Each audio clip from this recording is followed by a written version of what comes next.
Yo, yo, yo, yo, yo, yo, yo, yo, yo, yo, yo, yo, yo, yo, yo, yo, yo, yo, yo, welcome back to the studio, people. It's your boy Jason Gooner, and we are back in the studio. And you know why we are here, people. It was the Unity Cup final earlier today.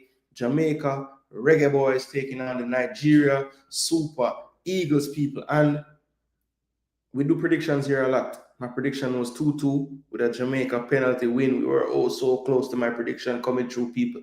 The game did end 2-2, but Jamaica fell on penalties 5-4 to Nigeria. So congrats to Nigeria for winning the Unity Cup. We're going to talk about the Unity Cup recap as a whole. Just talking about the experience itself, the competition. Obviously, we were on the other side of the shores watching, but from what we see, I can basically have a assessment of what the Unity Cup was all about. So I'm going to talk about that later in the show. Also, we're of course going to go through the full post-match breakdown analysis, how I saw the game, what I saw Jamaica try to do to nullify the threats from Nigeria, what I saw Nigeria try to do to nullify our threats, and just talk about the game as a whole. Of course, we always want to frame it around what the coach's thoughts are. So we're going to play the post-match press conference as well, hear what the coach had to say, break that down. Then we'll move right into breaking down the game, player ratings, and once that is over, I will finish the show tonight with my Unity Cup recap.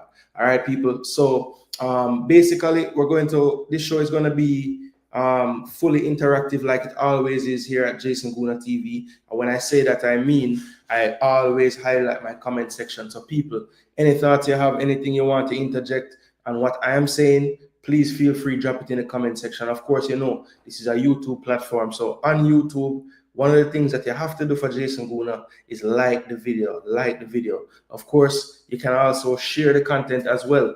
Some of you may in some networks that I am not in.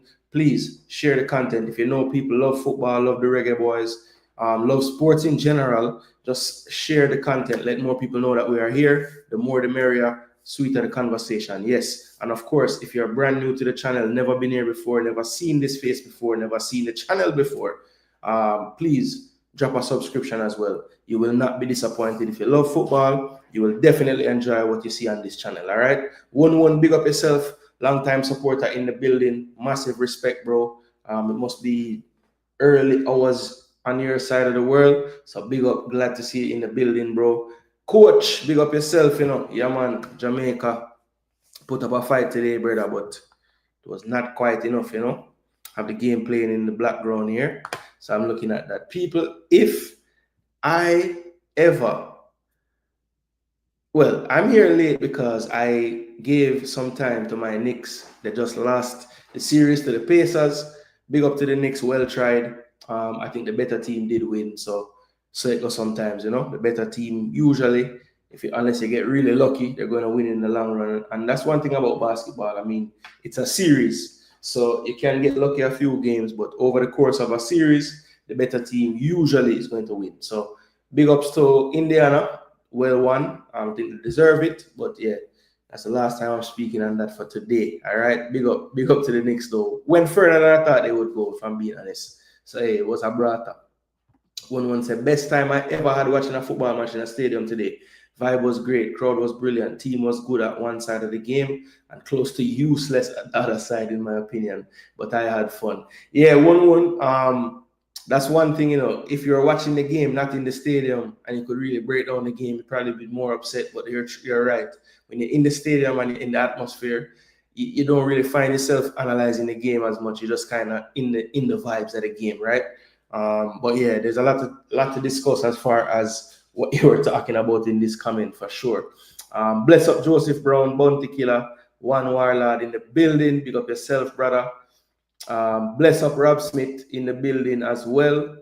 Should I wanna come kick, bro? Jano, Richard Edwards, that's gonna be a topic as well in the analysis. The whole penalty shootout situation.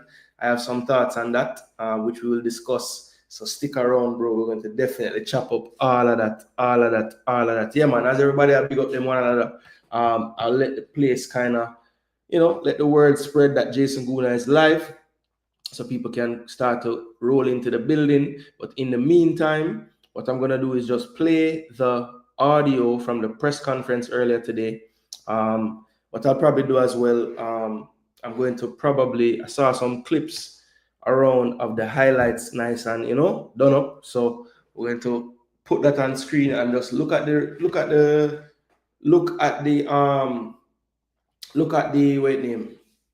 clips together, break them down, talk about them, the highlights of the game, of course. But before we do all of that, I'll just give an assessment overall of what I thought, and then we'll dive into, looking at the clips together and breaking them down. But the first thing I want to do today to just set the tone for the show is play the press conference from Steve McLaren after the defeat on penalties.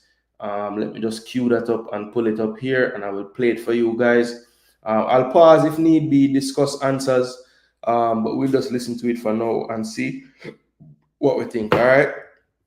Let me big up. Who could have told that Jamaica match would be the best match today? No, the 5-0 PSG drop, brother. Joke thing. But a penalty still. Big up, busy still. Yeah, man. The conversation won't be around missing the penalty at all. It is what it is. When you step up to take a penalty and you miss, I mean, it's not the easiest start in the world, Match was exciting. Yes, that is true. That is true. Atmosphere helped, but I think the football as well was decent. Up Jason and guests. Yeah, man, big up Cygnus Media. Before your thoughts on the penalty, go and watch when McLaren was picking. Seemed like he was having a hard time finding a fifth taker. Yeah. That was one of my thoughts as well when I was asking some people about the situation. I said sometimes it's very difficult to analyze a penalty shootout list because you don't know who asked not to take a penalty. You know what I'm saying? So we can just be looking at it based on ability or who we think would be the best or most clinical at a penalty, but you don't know the aspect of in the moment them saying, hey, coach, I don't really want to be in there. I've never experienced anything like that atmosphere. Every tackle, every time the goalkeeper caught the ball, every decent thing we did with the ball, the crowd acted like we scored a goal. It was so fun. 1-1. That's a part of what I'm going to talk about with the whole Unity Cup being a success in my eyes. Is just the whole atmosphere and the vibe around the game itself. I know that the environment in the stadium would lend itself to the fans being more engaged in the game, but at the same time, a lot of times when I'm watching Jamaica play in Jamaica, the crowd is extremely reactive. So they don't really get behind the team unless the team is doing something, which, I mean, yes, you have to make your fans cheer, but at the same time, in moments in the game, you're just going to need your fans to just help you, give you a lift. So, maybe instead of waiting for the pinpoint cross that we missed a chance to, how about just celebrating that we I don't know, won a challenge in the air? Because that's basically what it looked like today. Every time Jamaica was a 50-50 ball, I would get the ball. It was like it was like we scored a goal. And we don't really have that energy level when we play in the stadium for the most part. At least it's not consistent. Jed Spence would be nice. I do think that the right back, left back could use some refreshing for sure. For sure. I know Jed can play either one. I did want to see Brandon Cover get a game. Yeah. Look, I asked about the player in the press conference mainly because I didn't really see the sense of including players that aren't in the Gold Cup squad. Because what if they impress? You just kind of, well, I guess you could use them for the World Cup qualifiers, which is good. But then when the Gold Cup rolls around, you can't use them because they're not in the 60. So I was kind of surprised when he was the inclusion. I figured it was a proximity thing. He's there. You don't need to fly him in. Has a passport already. But to not play him, it just seems like he was really there to, just make sure that they have a certain amount of numbers just in case, Anyway, let's listen to the post-match press conference. One say halftime was crazy. DJ was playing dance and the crowd basically was turning the stadium into a music festival. Never seen so many. Yo, 1-1. That's one thing I can say from not being in the stadium that came across the screen very clear that the ladies were out in this damn game. Trust me. Whether them have a Nigeria kit or Jamaica kit, my word, black women are beautiful. Yes, we need more right back, left back, and they shortchanged Brandon Cover to me. Yeah, it was surprising him not getting a minute. They went with Ming when they made the halftime substitution, which, to be fair to Ming, he didn't do terribly. I thought his positioning to me was a little off, but it could have been tactical as well. Seemed like he was playing extremely narrow. But yeah, he kept doing it. I just have to think that it was a tactical thing. They wanted to make sure to, really stay compact in the middle of the park, and if they were going to give something up, it would be wide areas. They felt confident, dealing with crosses, which they did concede the first goal from a cross. So maybe, the execution of the plan wasn't the best at times, but that clearly looked like the tactic to me. My biggest takeaway from this game again is the maintenance people at the Independence Park need to hand in the resignation papers quick and fast. Boy, I'm telling you. It just goes to show, like, if you give the players a decent pitch to play on, even though today I don't think it was the most fluid and slick football, just the Trinidad game at times, like, it's been a long time since I see Jamaica moved the ball like that in certain instances in the game. Now we won't be able to see Kova until after the Gold Cup. Yeah, Cygnus, I believe so, because I don't believe that he'll be in the World Cup qualifying squad. Just based on the players that I know were out due to just needing a little extra rest after their season and everything. I know it's an international window coming up, so we will have the pool of the US players, MLS contingent of players that we have. So I don't think Brandon Cover will get into the mix for the World Cup qualifiers. So yeah, you might be right. It wouldn't be until after the Gold Cup. And I think Brandon Cover would have to have had that chance in this tournament, I think, to even be considered right now. But he wasn't even used. Usually my experience is not many Jamaicans and being outnumbered, but I was late and heard the anthems outside the stadium. I knew we were out in force. Yeah, man. From I saw the Trinidad turnout on a Tuesday evening in London, I said, brother, this Saturday game going to be mad, especially playing Nigeria. And it was. Ming was actually better than Dexter today. Yeah, I mean, look, he was definitely better in the 1v1 situations that he got dealt with. He had better aerial coverage as well. I think he won quite a few headers, crosses coming in the box.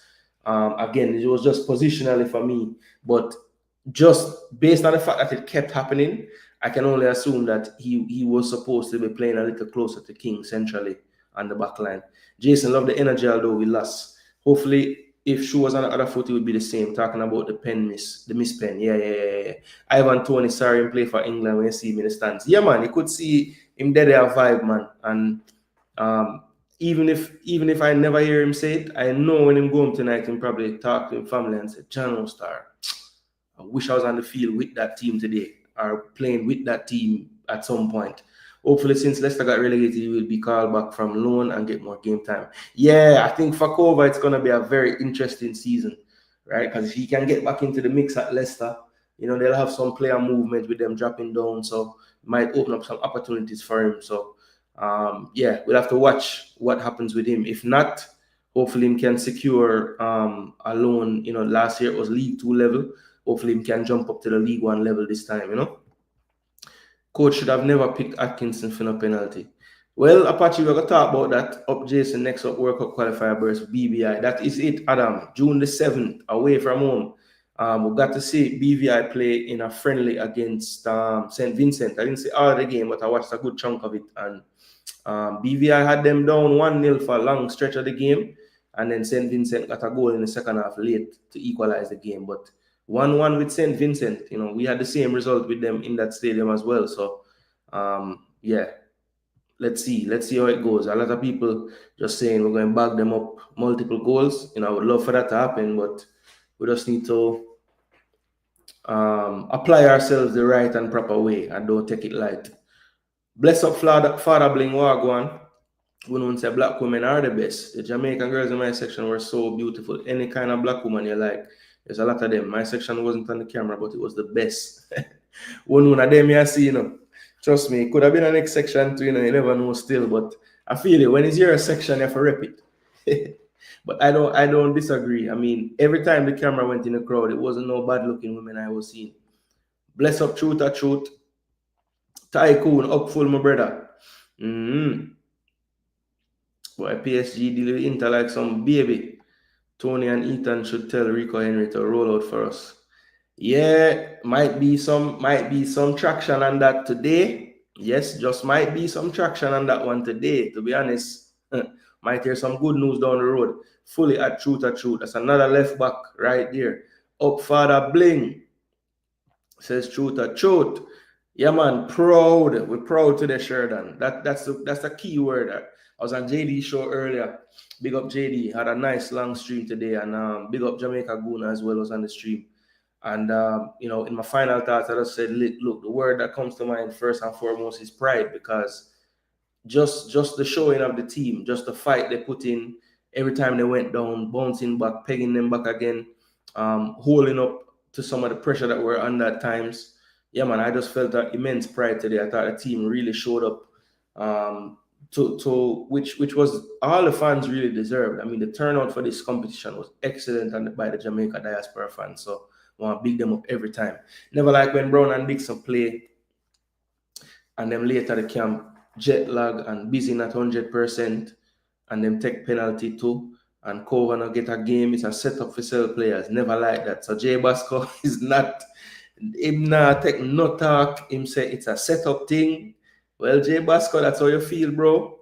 Let the people them know. Big up stats, so I go on. Blake not in field lineup tonight. Oh no. So the man get a one game and can't play again. Channel star. Boy, Blake, I really worry me with this availability, man. The man cannot get a consistent run.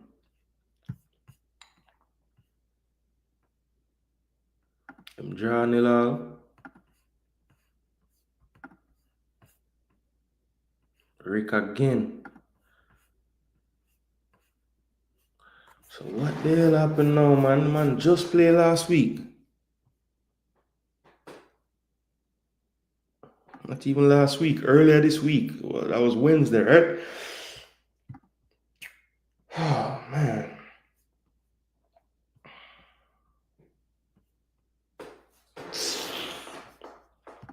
So what's the latest news with that, Rob?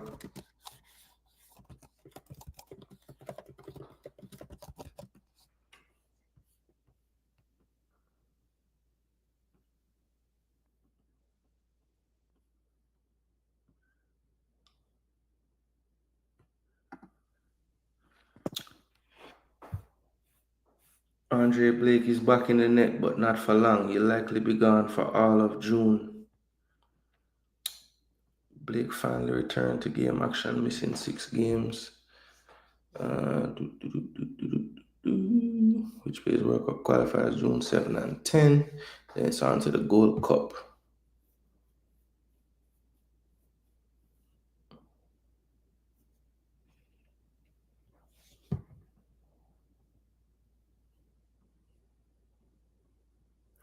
So maybe he asked to be left out the game. Maybe he asked to not play, because this article was from a day ago, and it's just saying, he's gonna be gone for this amount of time. But they weren't saying that he would miss today's game.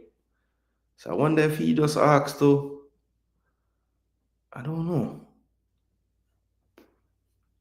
Let me see if the comment section say anything about this.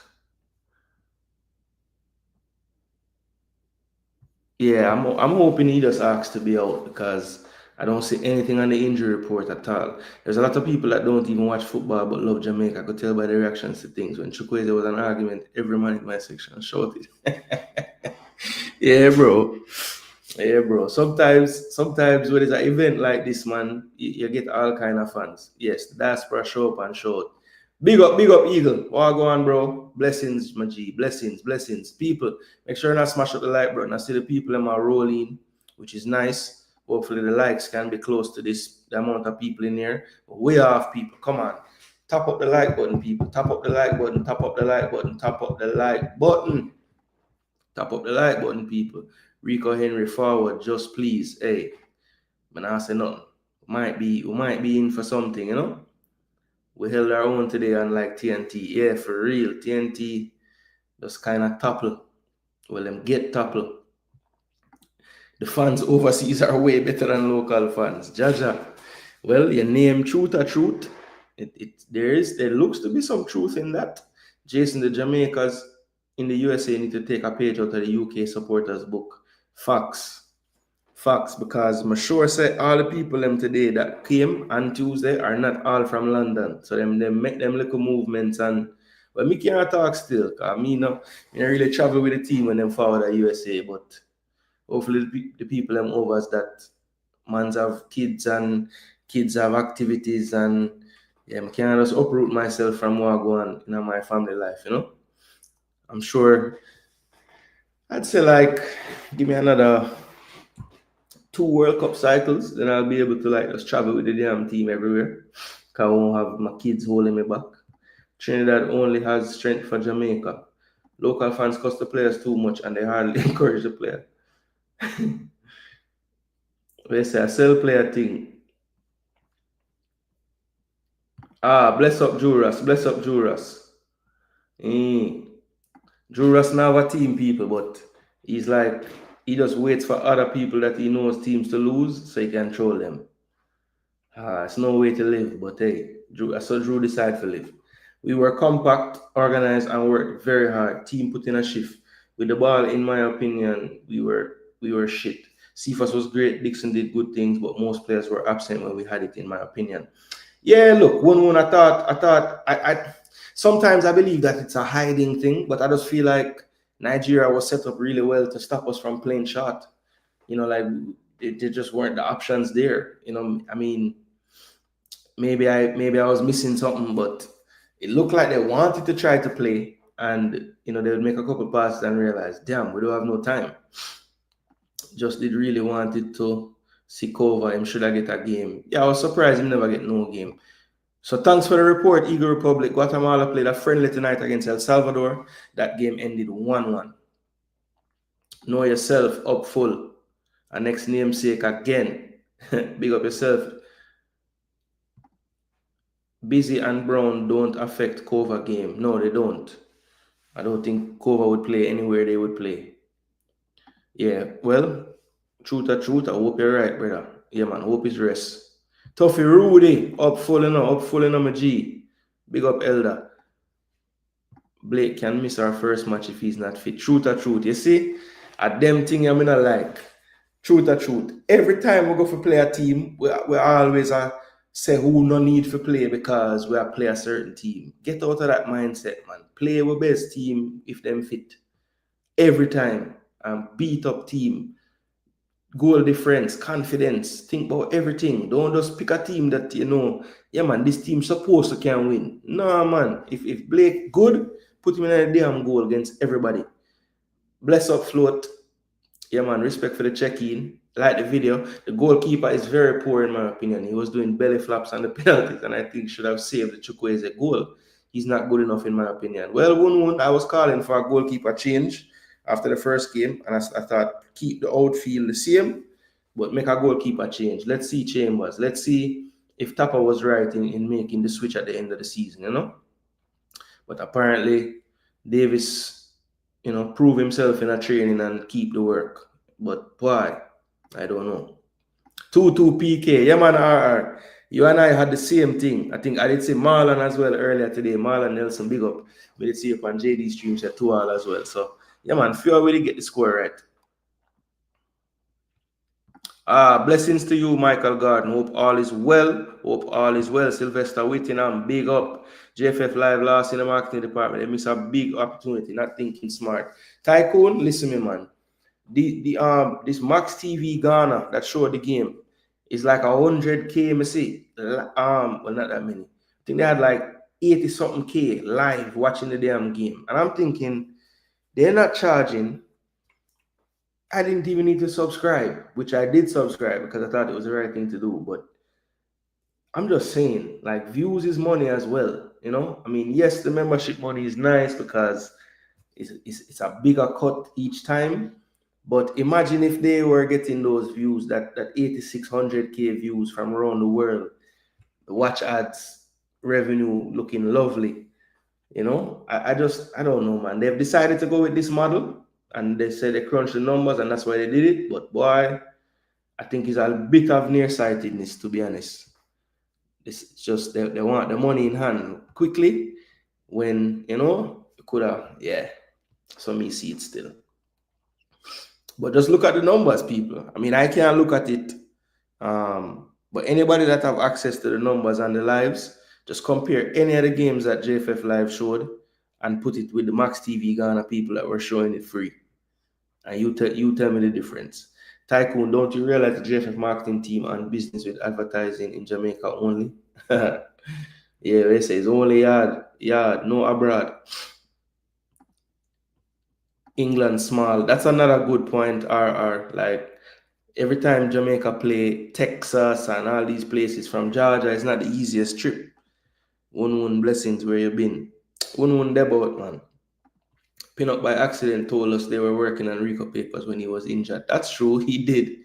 I think it was Manning's man show. Bless up Jason, missed your coverage today, bro. No, say I never even do any coverage today, MF. That's probably why you never see it. I was on the road all day, so actually was over by JD stream live doing the game because I wasn't in the studio today. We booed every ref decision against us when it was right. Booed every yellow card we got. Every corner they took, it was crazy in there. I love being part of it. Yeah, bro. The atmosphere looked mad. Like I just wish I could have been there. Reggae Boyz bench, Boza, Norman Campbell, Leon Bailey, Greg Lee, Burrell, Malik Madasil, etc. These guys not smart enough for these things. I have so much ideas for them to win international and marketing. Yeah, bro. Ideas are out there. Need to be implemented though. Implementation is the key. Yeah, man. Who need that, man? Ivan Tony is in the stand. I'm probably sorry he didn't play for us because he could be regular. So hopefully he shares that with the others. Yeah, man. I'm sure the vibes. Any player that would have seen the atmosphere, felt the vibes, and was there and is eligible, I would be shocked if them don't forward now. The vibe was you could tell, bro. It was a vibe. If he's not fit, okay. Yeah, you did say that. You did say that. So yeah, I didn't mean to go on that rant about you particularly. It just made me think of something. Yeah, but yeah, I know it could have looked like it was against you, but no, it just made my mind go to a thought that I think is important to say. Understand?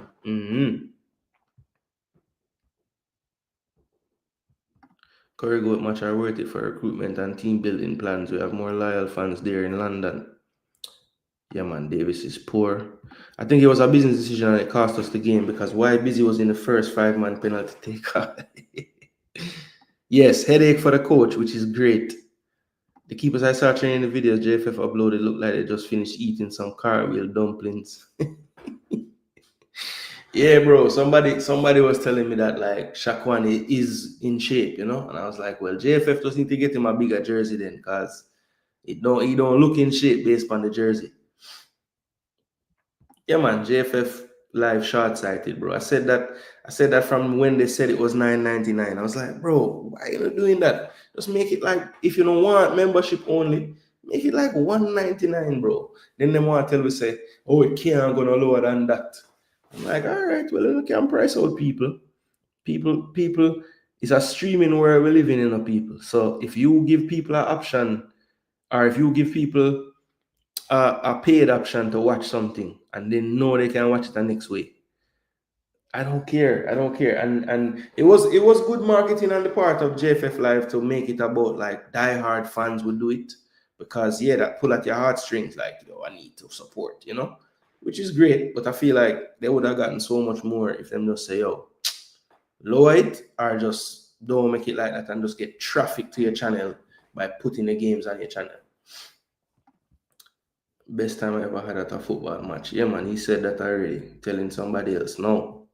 Bless up, Sean. Walk on. Bless up. Hope all is well, my bro.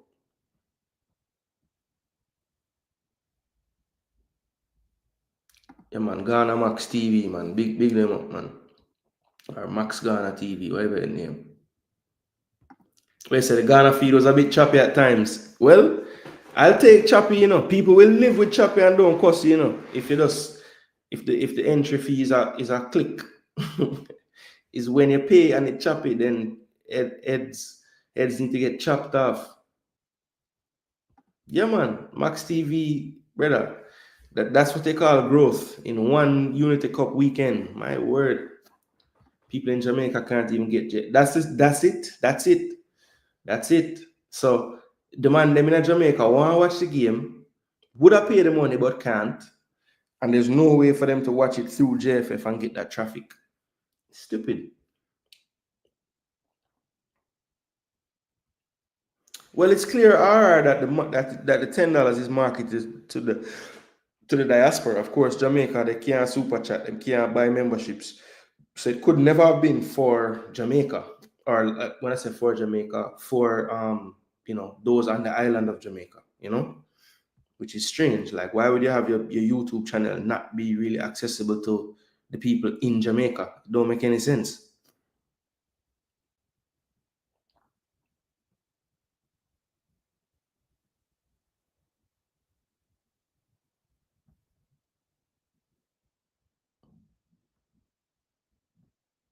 Father Blink says, I excuse that RR, but far and them thing.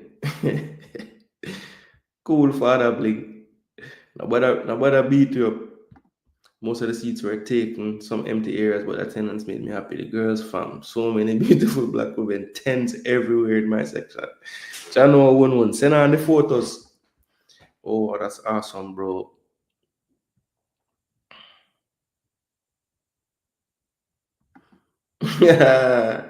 Rob Smith no miss nothing, I see him some me go on to Brian, but look like I missed that one day.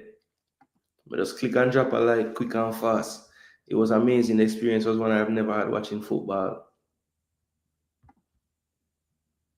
Yeah, bro. We say that vibe can't happen in Jamaica. It might not. Well, I won't say can't because I was there in the World Cup days, and brother, some mad nice in them stadium at them time there. Trust me. A man say him sleep on the train for go a match on full of excuses all day long. All right, Father Bling, cool man. Well, me I tell you why me no go. I can't speak for the next person still. Father Bling said, once it's in Uncle Sammy's in the stand with kids, all right. So are better than me. We say it's 11:30. I know. You're not that old Africans. You can stay up late. You're a young man still, man, full of energy.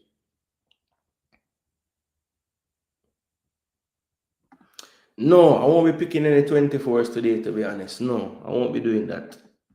Just I'll go through the players, them ratings for the match.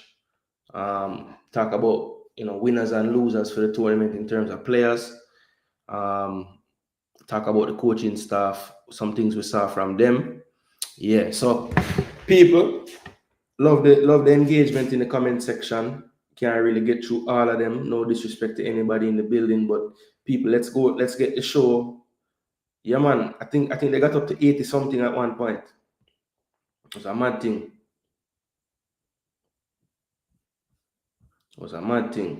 All right, so let's now get the show rolling, people. Nice start to the show, people. Them rolling nicely. Make sure not tap up the like button. That's the main thing, people. Of course, you can get your comment them highlighted. You know how you do that. Just drop it in the form of a super chat. There is a join button as well. My membership is not as dear as some place. It's just $1.99. That's a great way to support the channel as well, and keep this thing growing and going. All right, so let us now play the post-match press conference.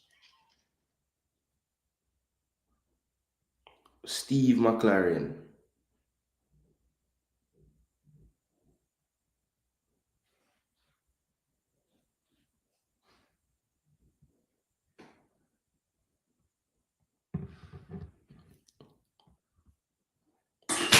That vibe's not happening in Jamaica. Them don't read overseas ball. I'm say all I don't today. I big up Cephas. I saw his story, yeah.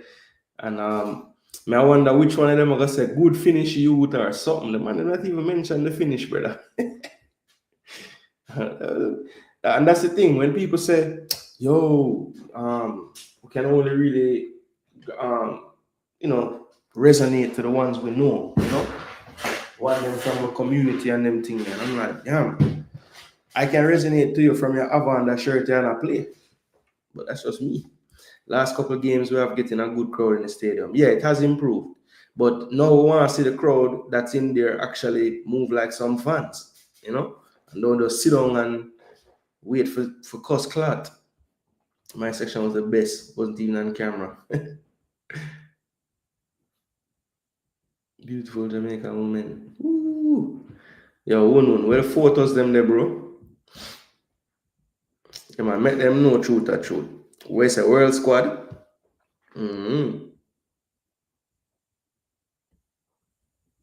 Yeah, man, it's a great look, Stephen. Great look. Oral Tracy and local authorities will not win greatness. All right. Nigeria in the final of the Unity Cup. One Simon. Head coach of the Reggae Boyz, Steve McLaren. Before we open for questions, we'll have some opening remarks from Coach McLaren, and then we'll open the floor for questions from the media. Coach, your reflections on the week? Yeah, I said, when I got the job 8 months ago, that would have been great coming to the UK, the Jamaica national team. We achieved that. And I think the experience was even way beyond what I thought it would be. Fans have been fantastic, unbelievable, what an atmosphere. And typical Jamaican, lively, energetic, smiles on the faces. And the feeling is a little bit sad for them and sad for the players, because to work so hard and then to lose with the penalties was disappointing. But at the start of the week, I said getting everybody together and the squad together was one of the toughest that I've had to get. It's been a tough week. Started with 17 players. We got some reinforcements in, and I can't believe how they've come together, which again is probably typical Jamaican, that they look after each other, instantly befriend each other, instantly have that vibe, that energy, and that's what they've all done. Credit to the senior players, because we had a lot of youngsters coming into the squad, but so proud of the players in terms of their preparation, the 2 performances that they put on, and we talk about fight to the end, and that's what they did. So to lose by penalties was disappointing, but as I said, it was a milestone, and I think one which, especially those who were involved in it, players, staff, will remember for a lifetime. I hope we can do it again soon, but now we've got bigger things. We move on. We've got to look at qualifiers, and we look forward to that. And if the players who couldn't get for this Unity Cup, they come in with the same spirit and work rate,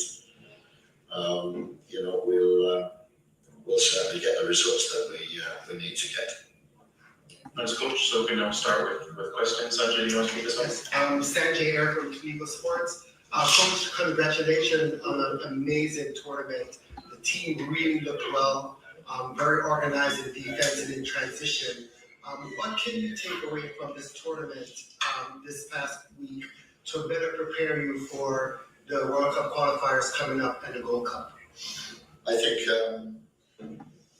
we've shown that there's depth in the squad.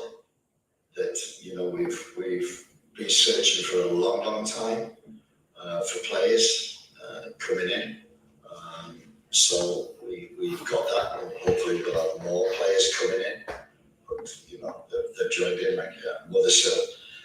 He only came to train with us Thursday. I know suddenly said he could play, so he was on the bench and he gets his first cap for Jamaica. So that's a real plus.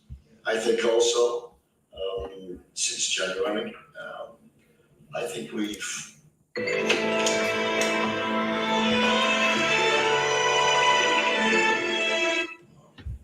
local players, the JPL players, we've had a great camp with them. We've taken, I think we had 9 or 10 in the squad for this tournament. What an occasion coming to the UK with the staff as well. And for all the staff, the JFF office staff, from the president who came today, you know, it's been I think an education, which is what I wanted it to be for the local players, for the local staff, for the president, the board, to see what football is like in the UK. We've been to Brentford, we've been to Chelsea with the staff, and you know, that's my job when I came in, was, you know, not just the team, but also to educate the staff on, you know, what the standards are in the UK.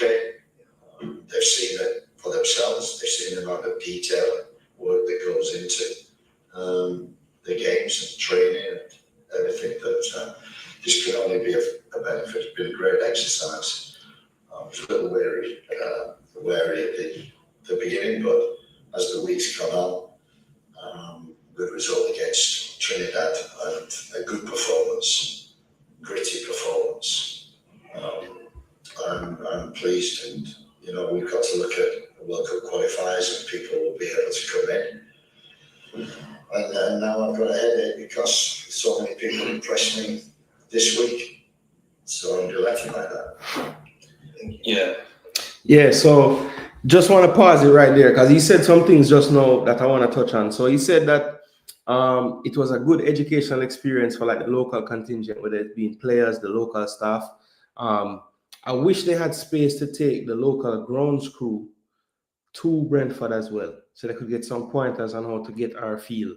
I know they have probably a much larger budget, but maybe they could teach them some tricks or something to try to help with the maintenance of the field there. But seriously, on a serious note, he does make a good point in that I think the more they put themselves in these professional environments, it definitely will rub off on them. So, like you said, the attention to detail, how meticulous they are about planning everything. These are things that I think the staff can definitely benefit from moving forward.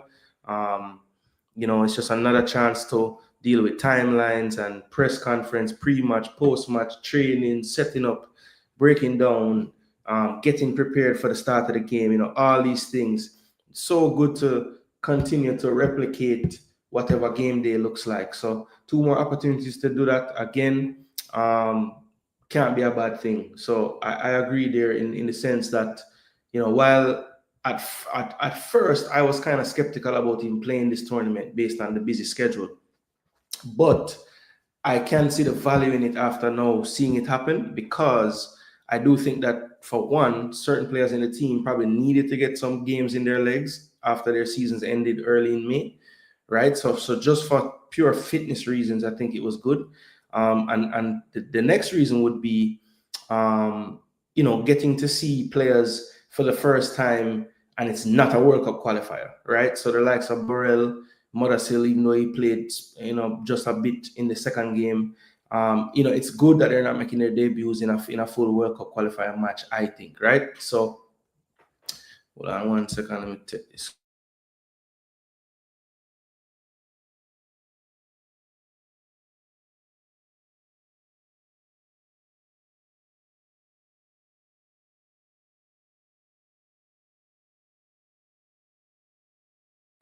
Yeah. So, yeah, I feel like lose my train of thought, star. What did I talk about?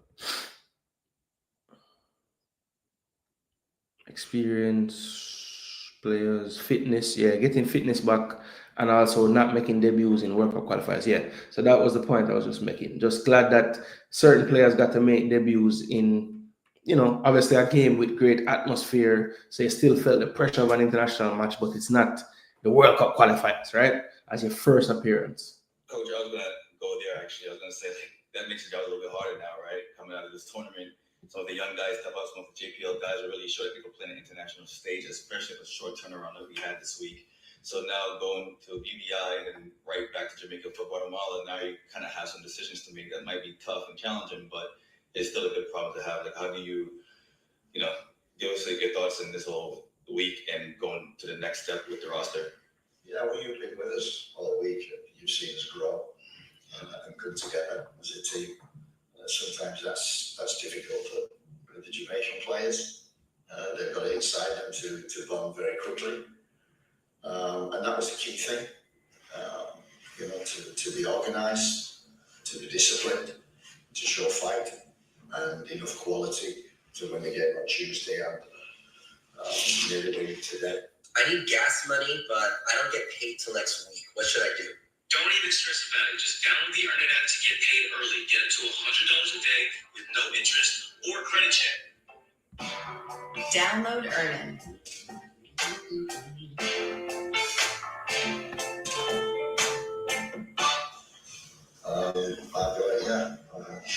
As you say, it's a quick turnover.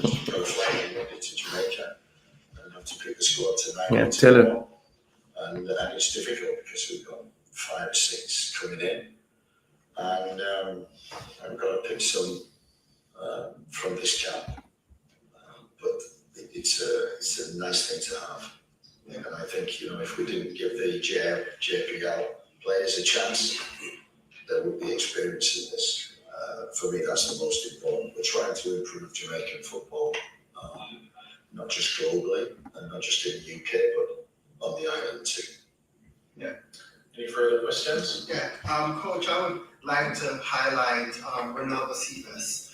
I looked at all the games throughout the tournament, and to me, based on what I've seen from my experience, he looked like the most dominant player in the tournament. He was unstoppable, very quick off the ball, quick into space. I know, he's coming off the bench, when the A team is up. How could we better integrate, Cephas into a starting position, or how could we give him more opportunities? Because he's such a dangerous player, and he plays the same position as Damari Gray. Look, we had Damari Gray in St. Vincent, and we got Cephas in the team for the 2 games. I like wingers who have got speed. Don't come back, always go forward. Yes. So, I watched Cephas on film before I came to Jamaica. And I thought, wow, what's he doing on the bench? He was an impact player and a very good one. And he's grown and grown. And, he's putting in a performance. This is what I like about the wingers. Speed, but delivery, execution, but also do the defensive work. So, yeah, it's an interesting conundrum that I've got. Because we have Damari Gray coming in, we've got Bailey as well. We've got, we've introduced other people. I was very impressed with Atkinson during training and coming on, did a tough job on that right hand side. And Roman Burrell, has been a big plus as well. And we've got, number 9 who want to run, and that's the key thing. And I think we've, after the US hit, we've sat down and thought, right, let's adapt. And we have to adapt. We've tried to do that and play to the strengths of the players, to the Jamaican players, which is, as long as they be organised, stay disciplined, and fight for each other. We've got the talent and ability to hurt teams, as we saw today against, I've got to say, very good Nigerian team of quality players who play around Europe and UK. And you see the way that they move the ball, they don't give the ball away, and admiring them. But for our team to deal with that was a credit. Any further questions? Members of the media, thank you very much. Squad for the World Qualifiers will be unveiled on Tuesday. Thank you, Coach. Tuesday, until Tuesday, thank you. All right, so there you have it, people. Simon just sliding that in there at the end. Tuesday, we'll have the World Cup qualifying squad. So it's going to be an interesting one because Tuesday, Jamaica play USA female. I'll be doing that game at night. So I'll probably do the reaction to that squad on the next day. So Wednesday will be a busy YouTube day. I'll have the post match for Jamaica USA women, and we'll have a squad reaction as well. So yeah, look out for that. Of course, most of the content coming up will be geared towards the Reggae Girls. Gonna do a tactical preview leading into that. Waiting to hear the information on a presser pre-game for that. So hopefully I can get into that and ask a question or a few. But yeah, let's get right into now the player ratings. So let's get into the player ratings, people. I'm gonna pull up the tactical pad, show you guys who started in the game today. I'm just gonna go through each player, goalkeeper, all through the pitch, and substitutes, and we're going to try to give them some reasonable ratings. You know, I'll try to take an average of everything I see in the comment section. A lot of you in the building, so should be a nice fair rating, different perspectives and opinions. So this was the starting team for Jamaica today. They went with the 4-3-3. I think Palmer and Russell were a bit more wide of Hayden, right? Burrell through the middle, Cephas, Dixon, basically the same starting 11 from the first game. And this was starting 11 for Nigeria. They only had a few subs as well. Ajayi didn't play. Frederick came in. He's the player from Brentford. He's in their under 23s right now. Egu came in for Bruno at left back. And Didi and Onyeka kept their place. Teller came on for Papa Daniel in midfield. And then we saw Moses Simon come on as well. He started for Sekiru, who got the start against Ghana. So they went with a very attacking lineup, 4 out-and-out attackers, really. When you include Teller, he's really a striker winger, but he played a little more central. And him and Dessers kind of took turns dropping into midfield, making the extra man. But for the most part, they were kind of just playing as a front two, which was, quite threatening for us. Even the first goal they scored was really just, an overload on one side.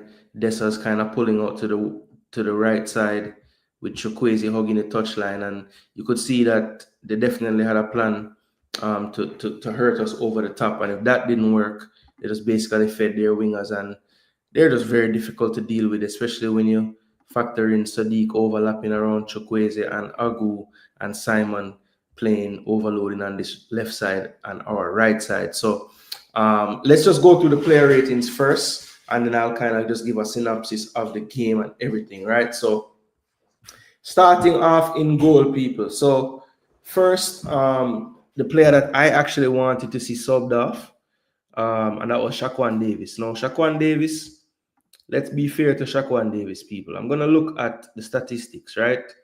How many saves did Shaq make?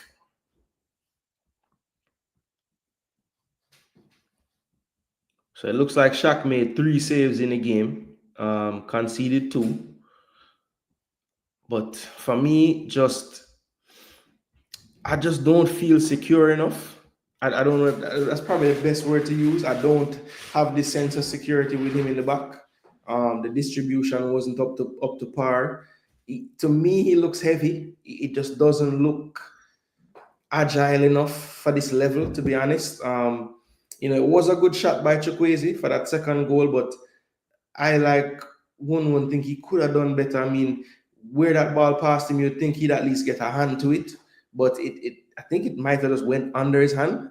If I actually want to see that replay again, because I feel like it just went under his hand.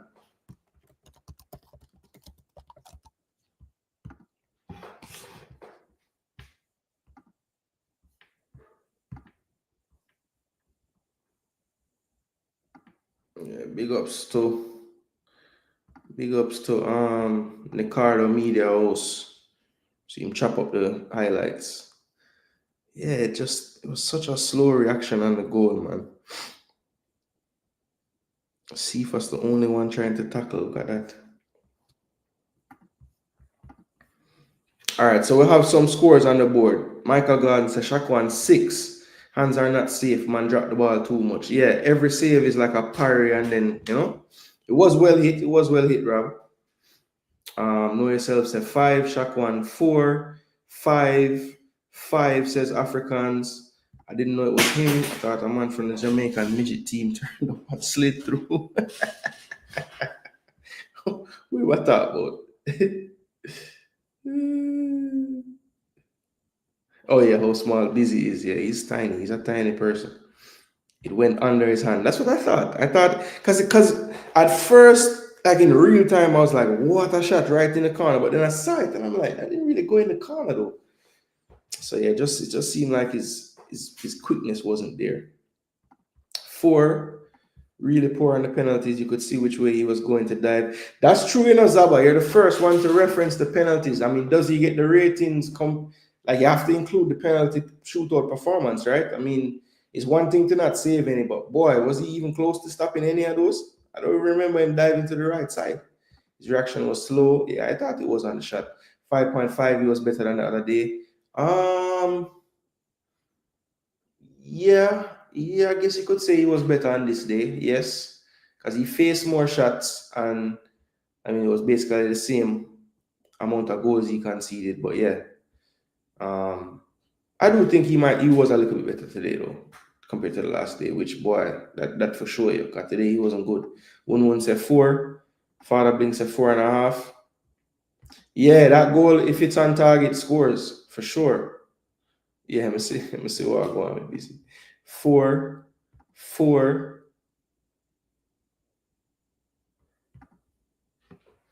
Keeper need to manage game more properly. Too hasty for kick out ball towards the end of the game.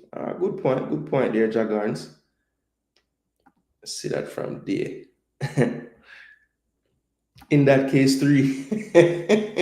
Yeah, if you factor in the penalties, right? Yeah, because the fact that Zabak talked about the penalties, I was like, I wonder if people putting that in their score or not, So see, Africans just go down 1 because the penalties. Blake is not good at shootout. Yeah, that's true. That's true. I mean, international football, it's rare to get in penalties, especially with all these qualifiers and whatnot. But yeah, Gold Cup, we could get in one eventually. Even in penalty shootout, his reaction was slow and he was diving the wrong way. It was unfair to not give the other keepers a chance. I agree, because in a tournament like this, I mean, you either grab the opportunity, and if you don't, you give someone else it to grab, and they just never got a chance. Man was belly flapping on the floor on the bench. I was crying. The first dive was too funny. Oh, Blake is great at penalty shootout. So Truth and Rob Smith disagreeing there. See them in a couple. All right, so look, it looks like overall Shakwan get about a 4.5. Because I see some 6. Well, I see 1 6. I see a lot of 4s, a lot of 5s. So I'll say it's a range from about 3 to 6, with most of them being lower than 6 or 5 and lower. So I'll say probably a 4.5. So I'll give Shaka 4.5. So I'll actually write down all of them here. So at the end, I'm gonna tell you what we'll give it. What we'll give it everybody. All right, so pen. So Shaq 4.5. Yeah, man, we soon forward to that RR. I've seen him in a couple as well. I've seen Blake 1 pen shootout for Phil. We can battle it out. All right, so the next player, people, let's all go through the team, center backs throughout the team. So first center back we're going to talk about is Richard King. So what you thought about Richard King's performance today? For me, obviously we weren't on the ball as much against Trinidad. So one of his key attributes as a player wasn't utilized that much. That's his passing range and his overall passing. Now, the first goal, I have to give him credit. It was actually an attack. Chukwueze tried to filter in a through pass. King cut it out and immediately found Cephas on that left-hand side. And definitely, played it to him quickly to his feet. He was able to beat his marker, supply that great cross along the ground for us to finish to equalize. So that's one notch there. But for me, the first goal in particular, I do think he could have aware of what was going on. I did mention in my tactical preview for the final that I thought that both King and Holgate, in terms of their communication with each other, had to get better. And I saw a lot of time King communicating with his fullback, with his goalkeeper. I saw Holgate communicating with Bell, with the winger. And this is from the first game. And I was saying, I don't see them really communicating with each other enough.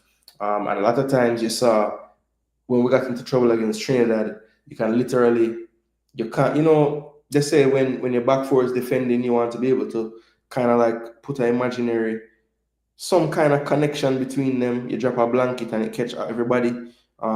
So many times it was disjointed, one high, one deep, both high, but the fullbacks deep.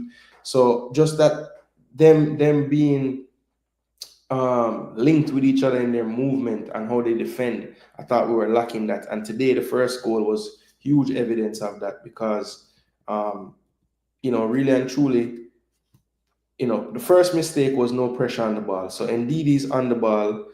He's being kind of token pressed, is what I like to call it. Somebody gets close to him, but not really affecting him in any way. And he doesn't even look up. He just kind of takes it on the half turn and plays it in over the top. And it might actually, I can't tell if it's Ndidi or Onyeka. I think it's Ndidi. And it was Dessers who basically peels off the shoulder of Holgate. Now, when Ndidi receives the ball, it looks to me like Holgate is trying to play the player offside. But the thing is, this whole time before this is happening, Holgate is literally looking at the ball. He never once looks to his right to see where the rest of his defensive line is. So that in itself was mad. I saw immediately after the goal, people say, Holgate and Bell again. I'm saying to myself, Bell has Chukwueze wide on the touchline.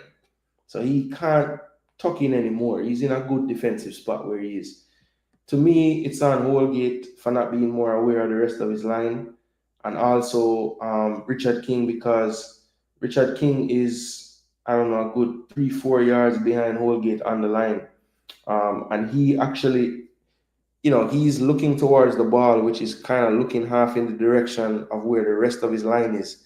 So the fact that when the ball's played over and he realizes that the two players on that side are beaten, he's running back and trying to get the ref to put his flag up just goes to show how little he really did look across the line, because he would have known if he had looked that he's playing on one side. And then from there, where it's panic stations, King tries to close down the cross but doesn't quite get all the way there. And then Dexter, the last time I was kind of taking up for him saying he had two people to mark, but this time, nothing I can really say. Moses Simon just literally runs on his inside and he doesn't track it. He ends up with an easy finish. So, Richard King, like a lot of the players today, you have to take the good with the bad stuff. Great in our first goal, poor in conceding our first goal.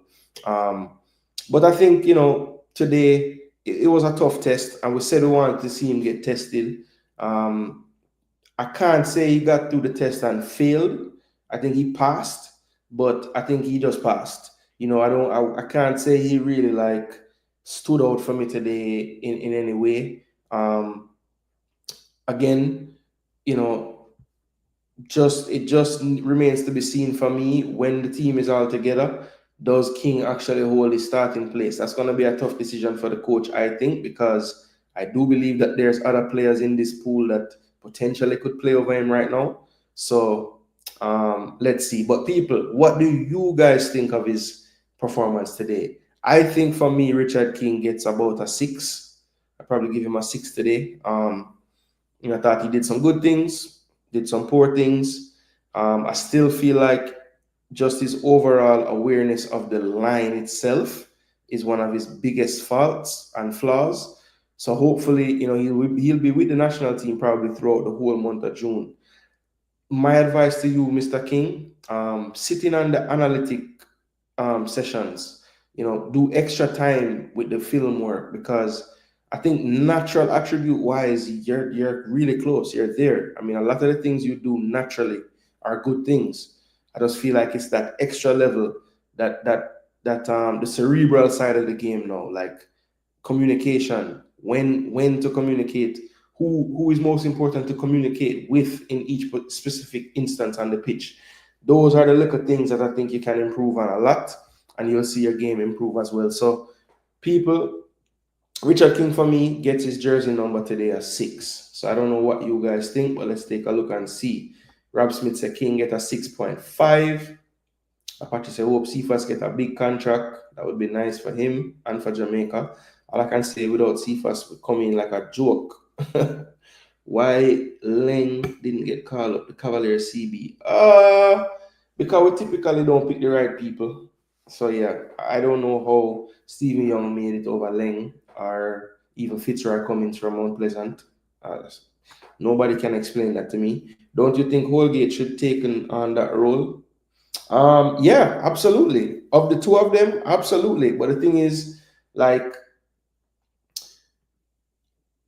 it seems like on the pitch, Holgate is a lot more of a man marking player, and King wants to be the one off of everyone looking. So it's almost like he puts himself in this role that like would force him to communicate. So while I agree with you that the more experienced player would make more sense, he's always at a vantage point where he can see and speak because he wants to drop off every time. That's his mechanism when he's defending. Let me just drop off. That was a crazy sub to bring him on before Ravel was ridiculous. He came on before Ravel.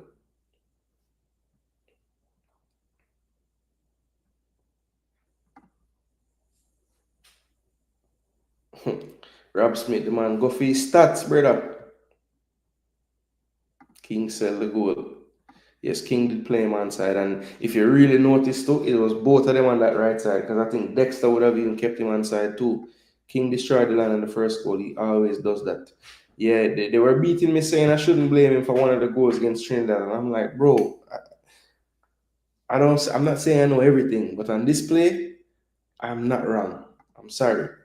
1 out of 4 ain't bad. Every shootout you save at least one, you score all yours, you win. Yeah, that is good stats.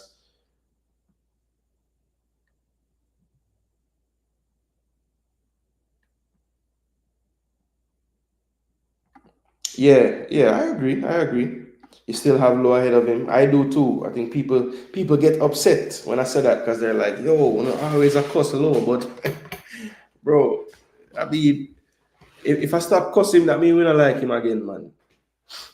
It's endearment, King is always out of position. I wouldn't say always, but too frequently. 6 is fair. I'd say 6. Bernard is coming off injury, so I don't think he would have been available right now.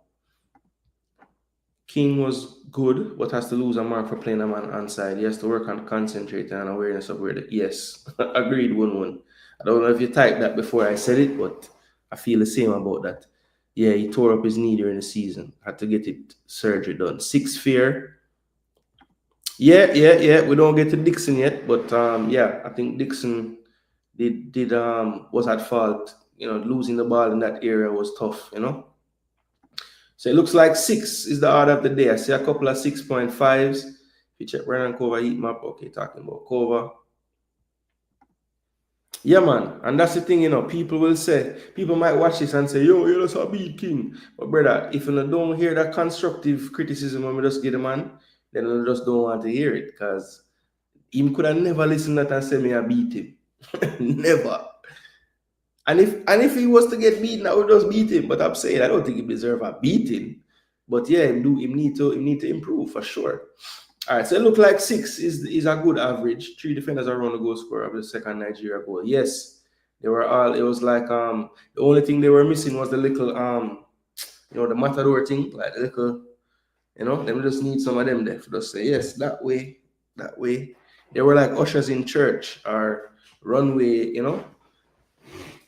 They were just ushering him towards the spot. I say, yes, put it on your magic left foot and shoot. Nonsense. Dixon was one of our better players today. So who said, oh, King, Dixon, and Busy. Okay. So you're answering truth or truth there.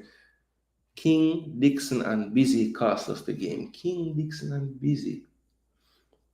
Okay, so King kept him on side. Dixon lose the ball at the top of the box and Busy miss a penalty. So you just have to boil it down to that. All right, truth or truth. I don't fully agree, but I mean they definitely caused some issues with those 3 plays for sure. Truth or truth, I laugh. Ushers in church. Yeah, bro. They were just like, yeah, you want to go left? You want to go left? You ready to shoot yet? Or no? All right, cool. He was unfortunate to get no time. I think his girl was in my section. Limp Biscuit brother definitely was. He looked like him, but he has to be his brother, I'm certain. But Limp Biscuits have some strong features in us, so yeah, it probably could have tell. Everybody know King needs to improve as defender. Kid has ability. I think King is definitely international level though. Look, I do in a way understand why the coach said like you kind of step up to the occasion or step up to the opponent and everything, but I think there's just certain things that you can't necessarily skip. And some of the mistakes he makes when like a truly analytic scout watch, I'm going to be like, that's a red flag, But, McLaren have a lot of friends and pull, and so hopefully, if he keeps talking about him the way he does, a team will take a chance. From what I can tell, I don't believe he has any issues with his attitude, right? He's a bit of I wouldn't say he's a hothead on the field, but he seems to get involved in stuff a lot. But as far as I can see, he takes his his job seriously. He looks to be in top physical shape. That's one thing I have to give him. So, yeah, man, there's way more positive to me for him than negative right now. So it's just a matter of time. I think he'll get some kind of opportunity. I just hope that they don't think it has to be the most glamorous thing that he gets involved with at this point. Just get out and start to make a name in some league somewhere. All right, so King, I think pretty much gets a 6. I saw a couple 6.5s, but mainly 6s. I didn't say anything lower than that. All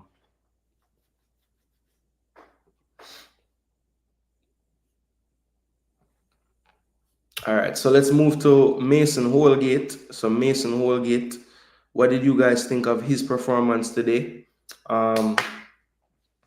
Yeah, look, I don't think either center back really separated themselves from one another, to be honest.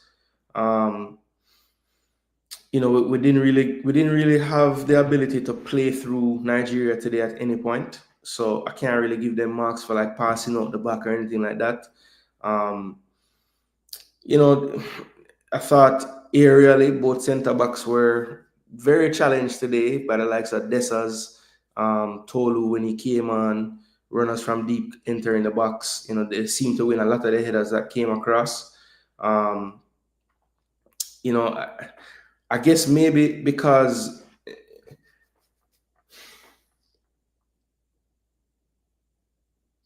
I might want to edge to a 6.5 for Holgate. But I think I'm gonna say Holgate gets the same. I'm gonna say Holgate gets the same 6. You know what?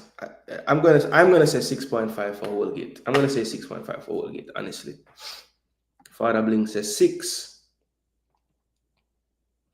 Same 6.5 says know yourself. He was decent too. 6 is fair.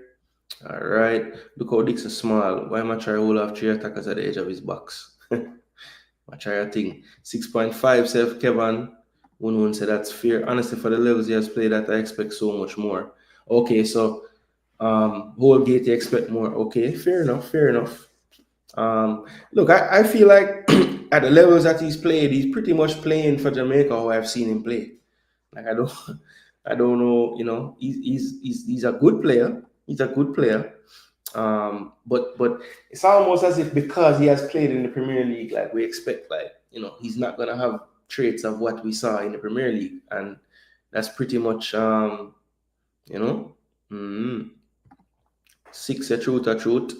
6.5. So yeah, he's hovering between the 6 and the 6.5. I went 6.5.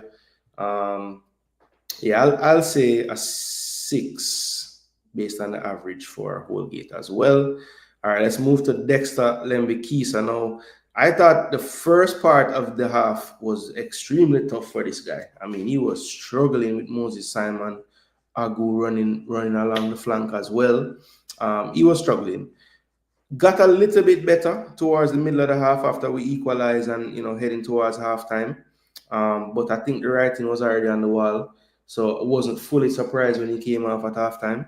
I think with Dexter, it's quite clear that match fitness is not quite there, and we have seen basically with Dexter, however his club career is going at the time, is intertwined with how he plays for Jamaica.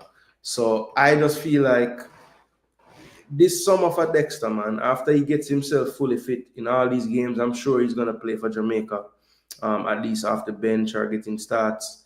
He needs to secure a good situation going into next season, because in these World Cup qualifiers, if he is indeed going to be the man at right back, we need to make sure that he's playing games, because the drop off when he doesn't play from how he plays when he's playing to when he's not playing is a real drop off, people. Trust me.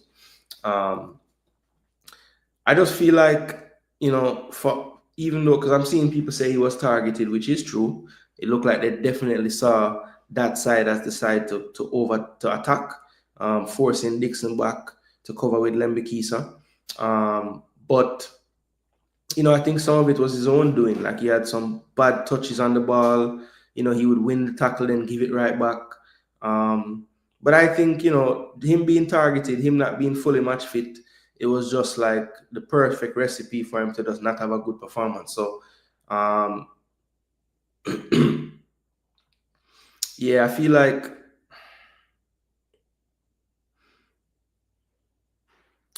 with Dexter, I can't really give him much more than like a 5, to be honest. I mean, it could have been lower, but like I said, I thought to close out the half, it was a little bit better. It wasn't just constant down that left side towards the end of the half. They kind of had a little bit better shape. But it's we have to start thinking about the future with Dexter. And like I said, I mean, he's shown the last few windows that when he's not playing consistently at his club, the performance is, it's a wider range. So you might get a 4, you might get a 6, 7. But, whereas at one point he would never go below something, now we're seeing him make performances over some, the course of some games, like in the 5s, in the 4.5s. And we weren't really getting that from him ever before this. So, yeah, it is what it is. I just feel like when teams look at the back line right now, it's really easy to look at him as the one to pick on. He's the youngest. Yes, he has experience at the international level, but, he's not really playing enough at the club level for me. So definitely an area where I think whether it's strengthening the pool or just being more strategic in who we're picking in these areas, I definitely feel like we might see Latibo there play over there moving forward if Lembikisa can't get his stuff together. So let's see. He wasn't in this camp, Lati, so we didn't get to see that, but World Cup qualifiers, I'm sure if he's fit, he'll be in there. So I think he would probably be the main one I would be looking at to replace Lembikisa if that's the direction the coach decides to go. Now let's move on to the captain, Amari Bell. I heard rumblings about him not being so good in the first game, and I have to say, when I watched the game back, I didn't get that sense. I mean, he probably had the most dangerous player in their attack on his side, Cardenas, and while he was influential in the game, I thought, he did a decent enough job. Anytime he got close to the goal, he was under duress shooting. If he tried a shot, he blocked it.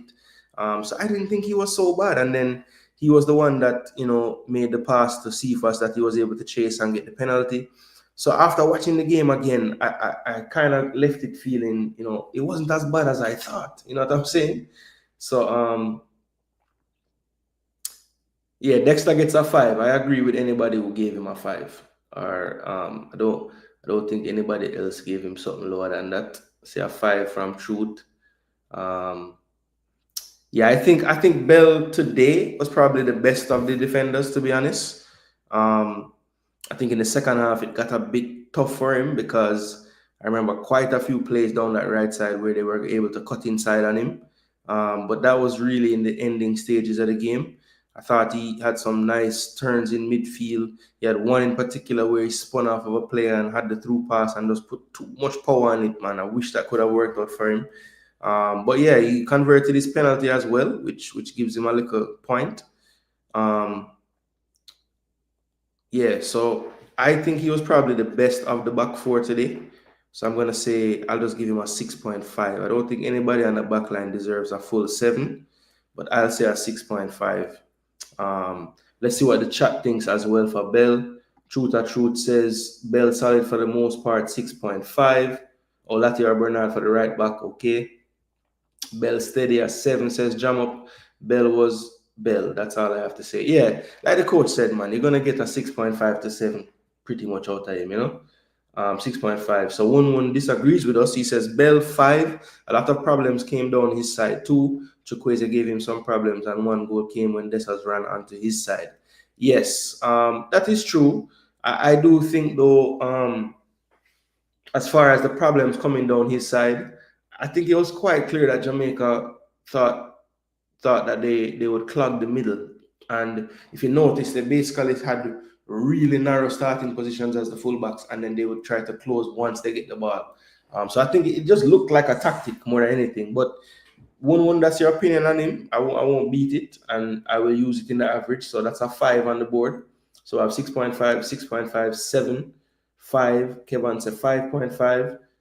And then change to, I guess that's for another player because he says 6.8. Bell passed the ball to Cephas. Yes, he did. That was in the first game. It was this game too. Bell passed the ball to Cephas for that second goal. Was him?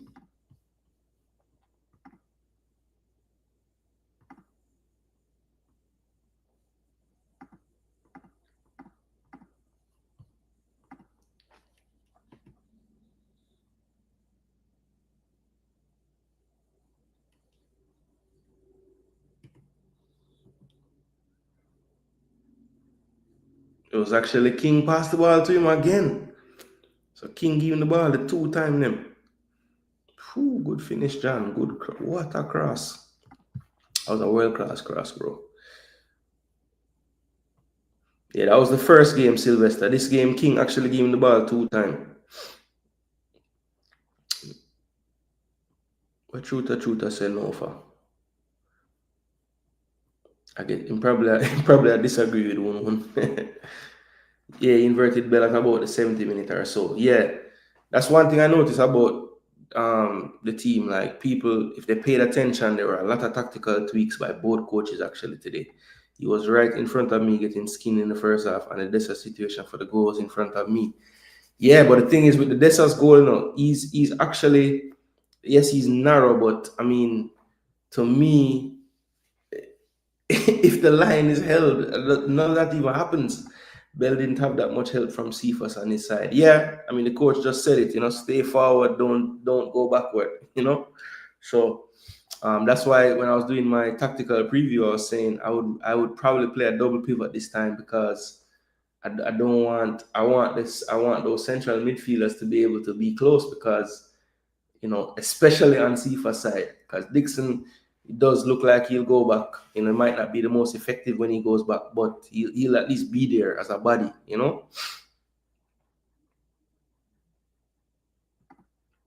Okay, not Bell. Yeah, it was King pass it to Cephas both plays. The first goal today and the second goal today. True, but the line wasn't held and the problem came down his side. Yeah. So it just depends on what you believe to be a more serious offense, right? Because one can argue if the line is held properly, then that they don't get in behind them on that side because they purposely had them behind them so they could be offside. And even though it was down that side, it was the player central running off of Holgate. It wasn't really Bell. So if I'm gonna cuss someone for that, the fact is Bell was only closest to Dessers because he ran past Holgate to get closer to him. He shouldn't have been. He shouldn't have been there before Holgate was. But we agree to disagree. So, Bell look like him get 6. Well, he has a few 7s, 6.8 to 5. All right, so I'll say a 6.5. So Bell 6.5 says the masses. All right, so let's move into midfield. Isaac Hayden. So Isaac Hayden, people.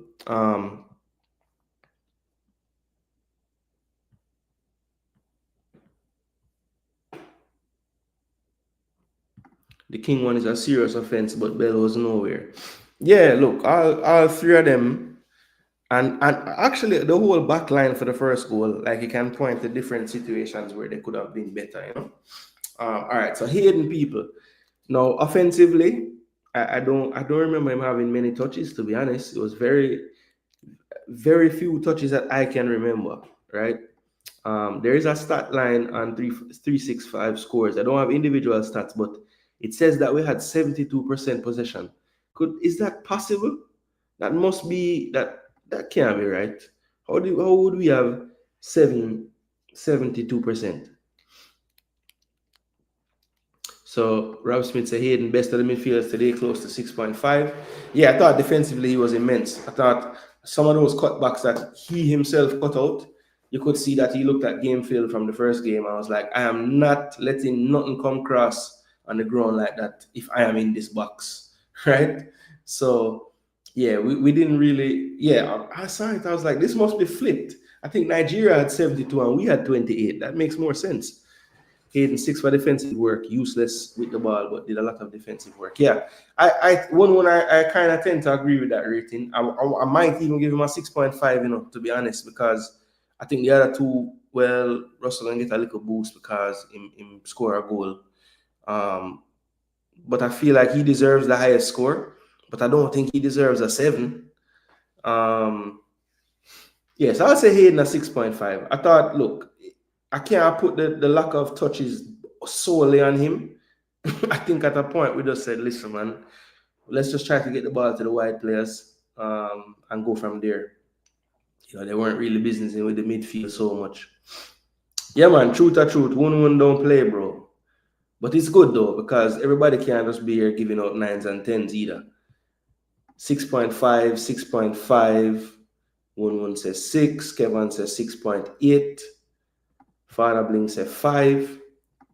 So Bling didn't think he did enough today. Yeah, man, we know say I hate him, man. So why you think him get a 5, Bling? What did you not see that you wanted to see? Let me know. Yeah, so for me, Hayden, I would probably say a 6.5. I'd say a 6.5. I thought defensively he did enough. I thought most of the attacks came through the middle. The midfield held up pretty well towards, like, it wasn't. I wouldn't say the build-up was so through the middle that were non-existent. I would have liked for us to try to engage a bit higher up the pitch, but I understood because territorially they were really crushing us, and they were playing those diagonals to the wing, and then we had to kind of deal with those. And we couldn't really get tied to them in our press. So, the midfield was in no man's land a lot because the press was getting played through. Burrell, the top three, basically trying to press. They were finding the extra man easily. And then, you can't just, you have a choice then. Do you kind of get closer to your back line to make sure that you can deal with any kind of pass to one of the forwards, or do you try to get up in their face so they can play around that level now?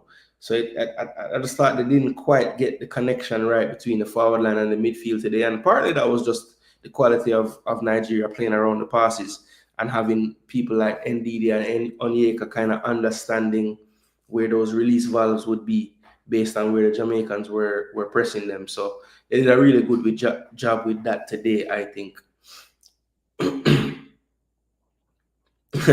Father Bling want to outdo 1-1, yeah. Whoever came up with that stat got it from the same place, but McLaren got her attack in shape. Yeah, but that way I try to tell everyone is like, this is not, I'm not surprised by this. In fact, some of these scores, I could tell you're at the game today because you're kind of nice today, to be honest. All right, so Hayden looks like him average a 6, I would say. We'll have the 5, we'll have the 6, the 6.5 them. Only 1 5 though, and we have the 6.5s. Oh yeah, 1 got a 5 too, so 2 5s. Oh no, that's Bell. That's Bell. So what did 1 give him? Okay, 6. All right. So yeah, for this one, I think Hayden probably get a 6. Well, probably a 6.5. I know he had 2 5s in there, but he had a 6.5, 6.5, 6.8. What would I give him? A 6.5.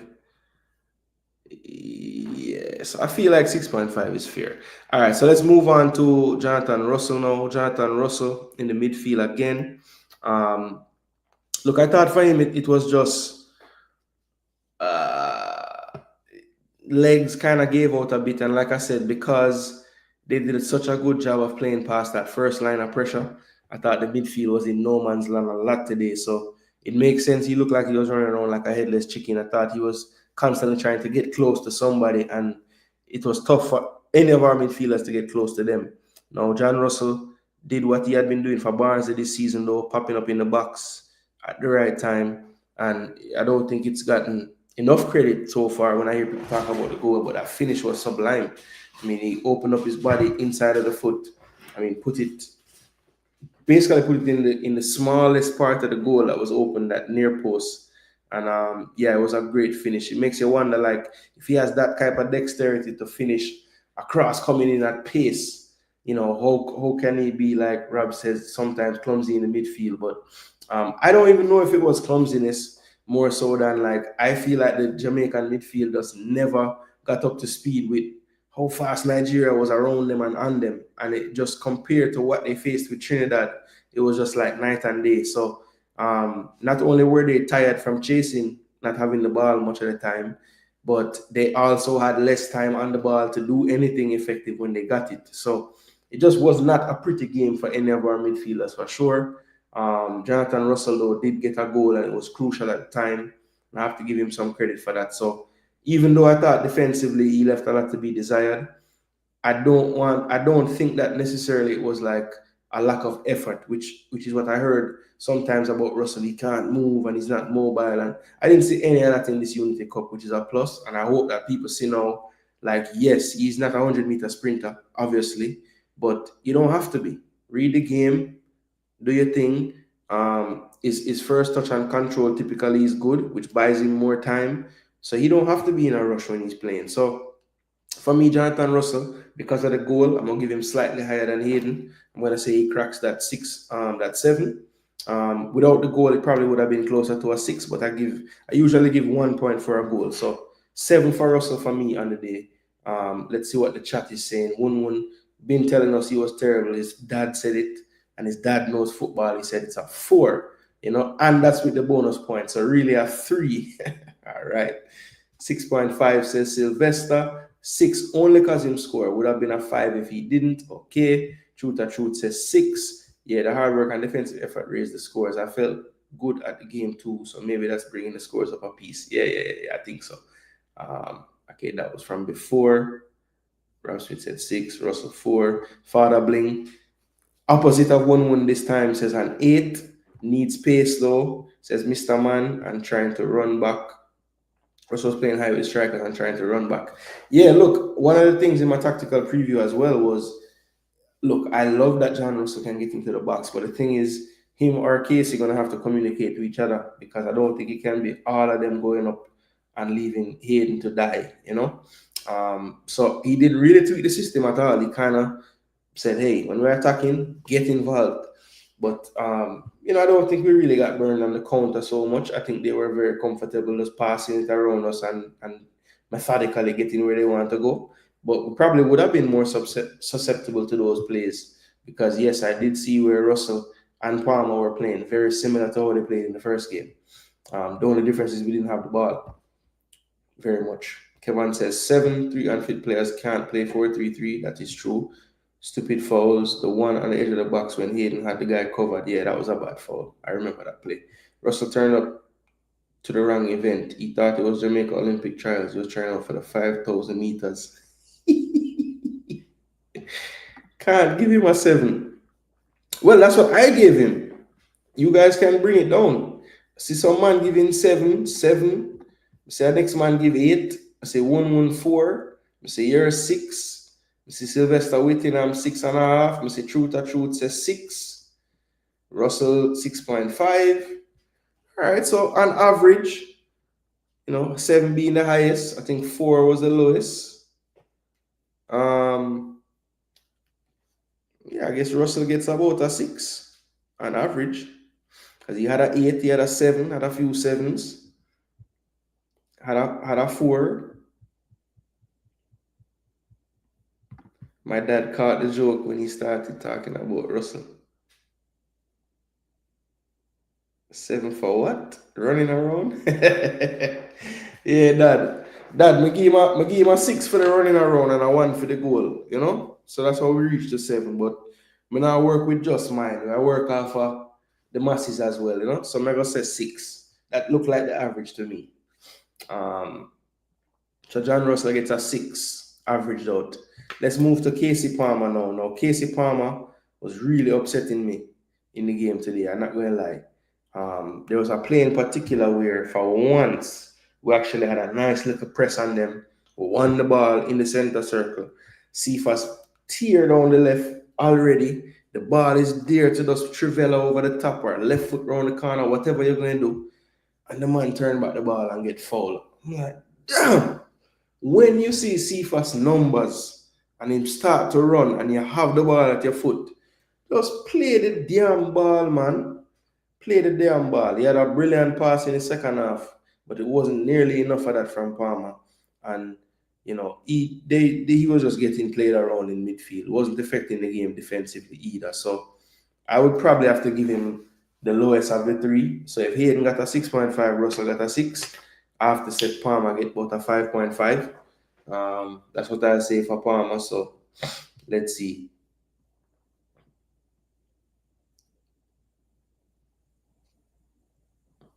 Yeah, man. Rob Smith, you remember the play, right? Brother. But up on JD stream, and I said, John, no, really, that's why you decide to turn it back on.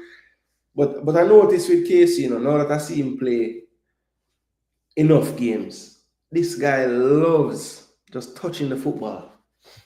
Which is not a bad thing, But it's like the times when him decide to take the extra 3-4 touch is just sometimes the worst time. The worst time. So yeah, 5.5, and that's like a little generosity too. It could easily be a 5.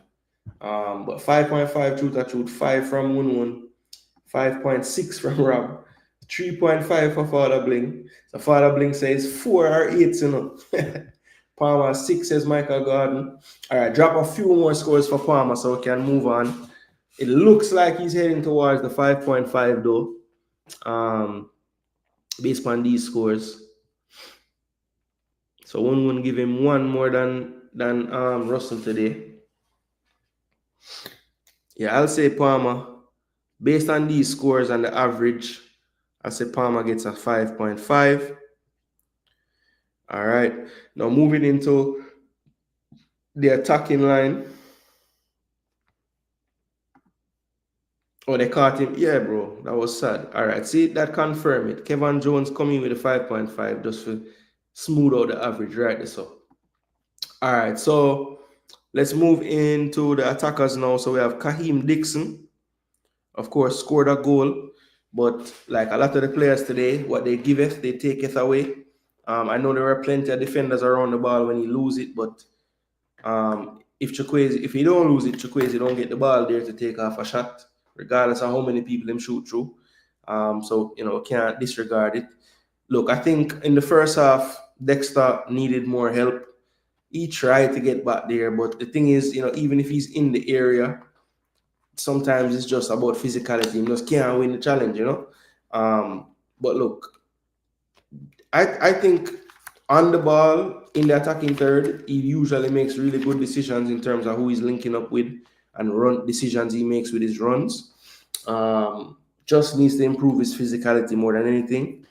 And if he's gonna be a wide player in the way we play, he's gonna have to, do some reps and just defending. Period. I wouldn't expect the awareness to be top notch because he's not a defender, but just some simple things. When to pass off a man.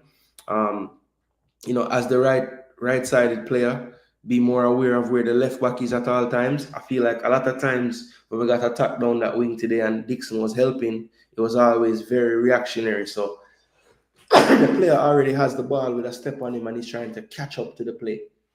I would love for him to see some plays a little before. But attacking wise, I like what I see for the most part.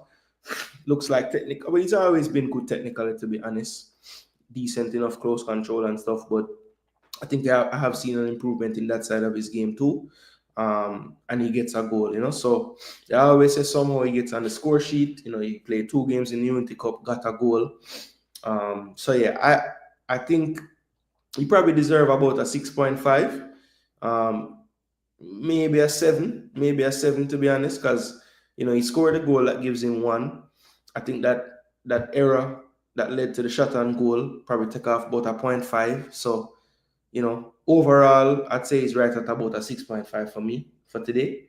Don't know if him quite deserve the 7, but I can't really be upset if a man give him 7 either. I just feel like the other sides of the game besides the goal he scored maybe don't warrant the 7. But let's see. Palmer was better than usual. I gave Russell 4 with the bonus points. So Palmer has to get 5. Russell was Mo Farah. 7 for Kaim. I thought he was influential on the game. I thought him just being back there saved Lambo. Yeah, a couple of times his positioning was good.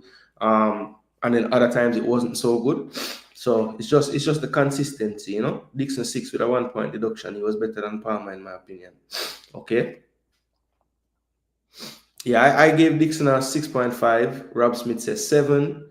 Woon says 6. Come on, people. Drop on the scores for Kaim Dixon, man. Drop on the scores. Father Bling. 4 or 8, the man saying so. 8 for Dixon. 7 from Cygnus.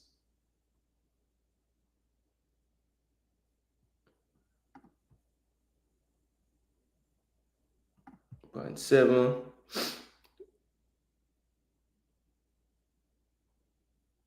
Okay, so Garden say, I know he scored, but it was too much defensive awareness lacking for his 5,000 meters, All right, there, man. All right, so look like Kaim get about a 7. 6.5 actually, because I see the 5.5, the 6. But I see a 7, an 8, a 7, 6.7. Yes, I'll say Dixon.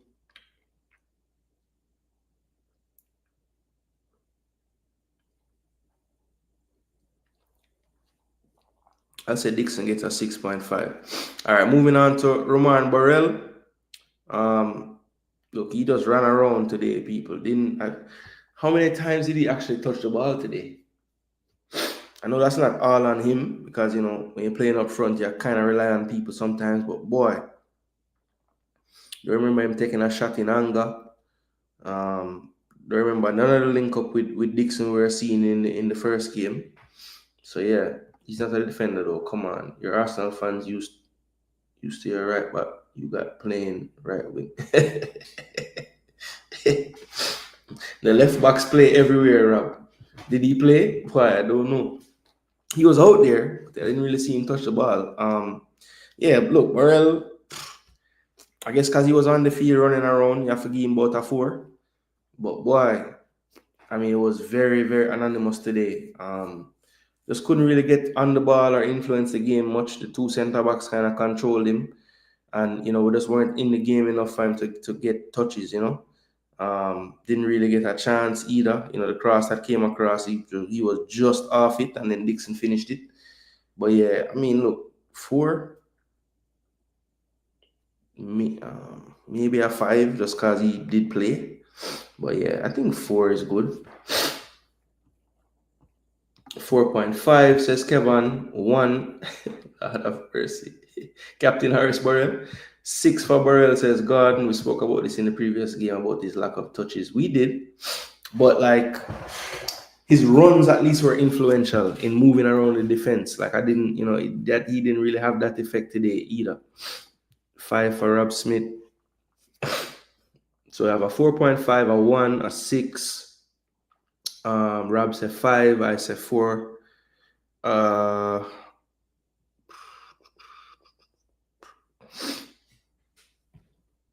right, so we'll kind of remove the 2 ends. So the 6 and the 1. So let's work with the 4.5.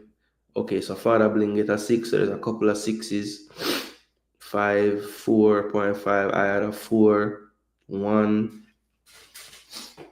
So yeah, Burrell get about a 4, 4.5. So I'll put 4.5. 5 is your base score for putting on a uniform, yeah. Some people have that as 6 and others have that as 5. It just depends on how you look on it.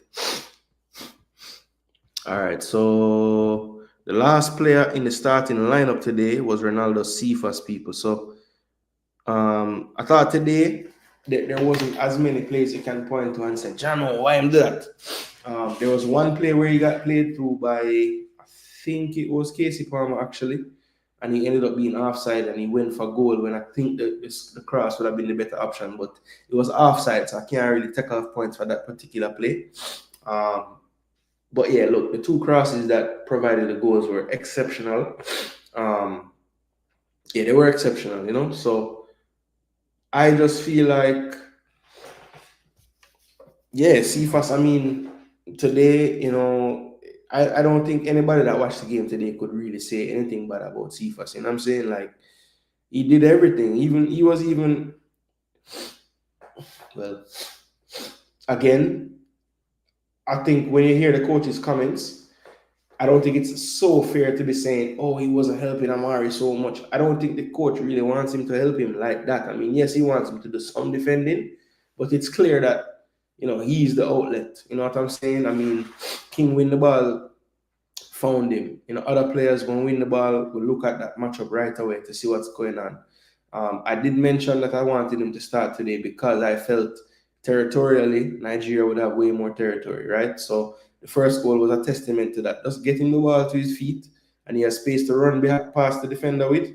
If you notice, there was no move in that. He just literally kind of gave him this false sense of security and then boom, just push it by him and run. And sometimes that's all it takes. But what I loved about today was when he got into those positions and areas, the head went up and he's thinking, okay, how can I get this ball to someone's feet or head or whatever?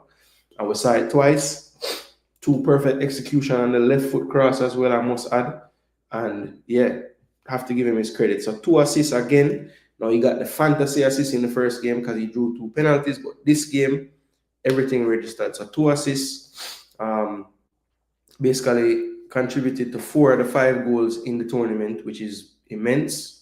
And gonna cause some issues, like the coach said, with selection because he's kind of playing his way into being on the field. The more and more he becomes a threat and he starts to produce end product with that threat, then yeah, it's gonna be hard to keep him on the bench. So for me, I think Cephas would get an 8 today. Personally, I thought he was really good.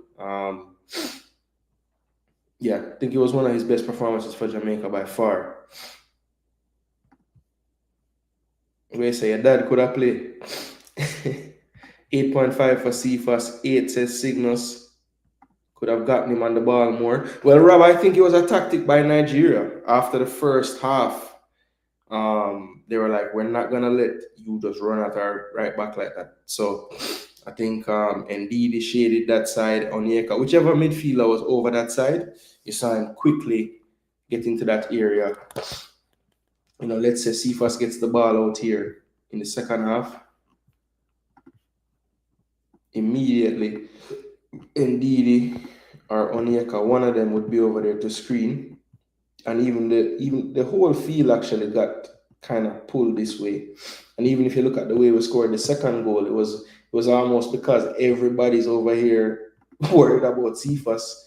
He was able to get down the line and cross it And if you look, John Russell is literally unmarked right on the penalty spot when he comes in. There's no one there. So all of that is just a byproduct of the threat that Cephas was bringing. And I do think that they made a conscious effort to not get him isolated pretty much once the second half started, But let's check the comment section and see what the people are saying about the ratings for Cephas. 8.5, 8, 9, 8 from 1-1. So it's a good score. You look at the Nigerian defender, the first cross when he took off the defender looks sad.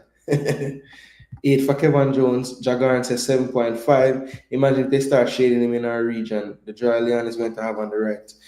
Yeah, I mean, whoever plays on the right, it's just going to be, it should be open, Now, the thing is, what I think that Jamaica need to start doing more, when we get the ball into the final third to the wide person and he doesn't take on the man and he plays it central, the diagonal is on.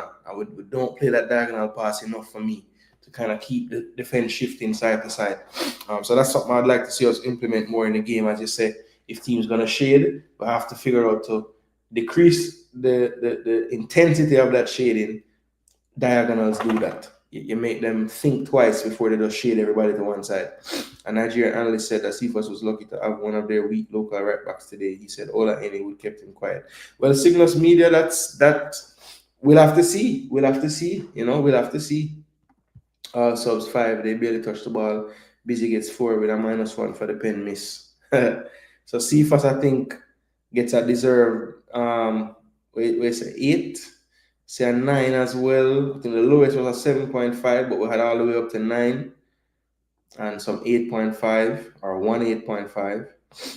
So yeah, I think Cephas averages out to about an 8 for the day. I think he gets the star of the day as well, man of the match. So bench, let me see. So Kyle Ming can grade him. He played a full half. I thought in the challenges themselves, very good. I thought his awareness was left a little bit to be desired. Some argue that the right side looked better after the subs. I don't know if that's the actual case. I think they still had just as much joy on the wings after the substitutions occurred. And I think that's mainly because they played a really narrow back line. It was very clear. There were at times all 4 defenders would be in the width of the 18. So it seemed to be a tactic on the day. Like, let's try to be as compact as possible in the back line, and we kind of extend out once the ball gets into those areas instead of being out there and getting broken down on the inside. Ming, I think Dexter got a 5. I think he was a little better than Dexter, for sure. So I'll say he probably gets a 6 then, Ming. Not incredible, but not terrible either. Like, that's my average, basically, a 6. One say all subs get a 5, so that's a 5 for Ming too. Rob agree with the 6. Everybody starts with 5, says 1-1. I thought he was on par with King and Holgate. Okay. One time, Ming was doing a madness positionally, going forward to close a man down, leaving the winger behind him. Standard 5. All right. So 1-1 saw some positional things. Again, with me, that was his main issue. I thought anytime he had to deal with something right there in front of him, he dealt with it. Whether it was an aerial duel, making a challenge, tackling someone, he did that stuff well. But it was all the things he did outside of an action right in front of him with the ball. I thought he left a little bit to be desired. So that was the first sub at halftime, Ming.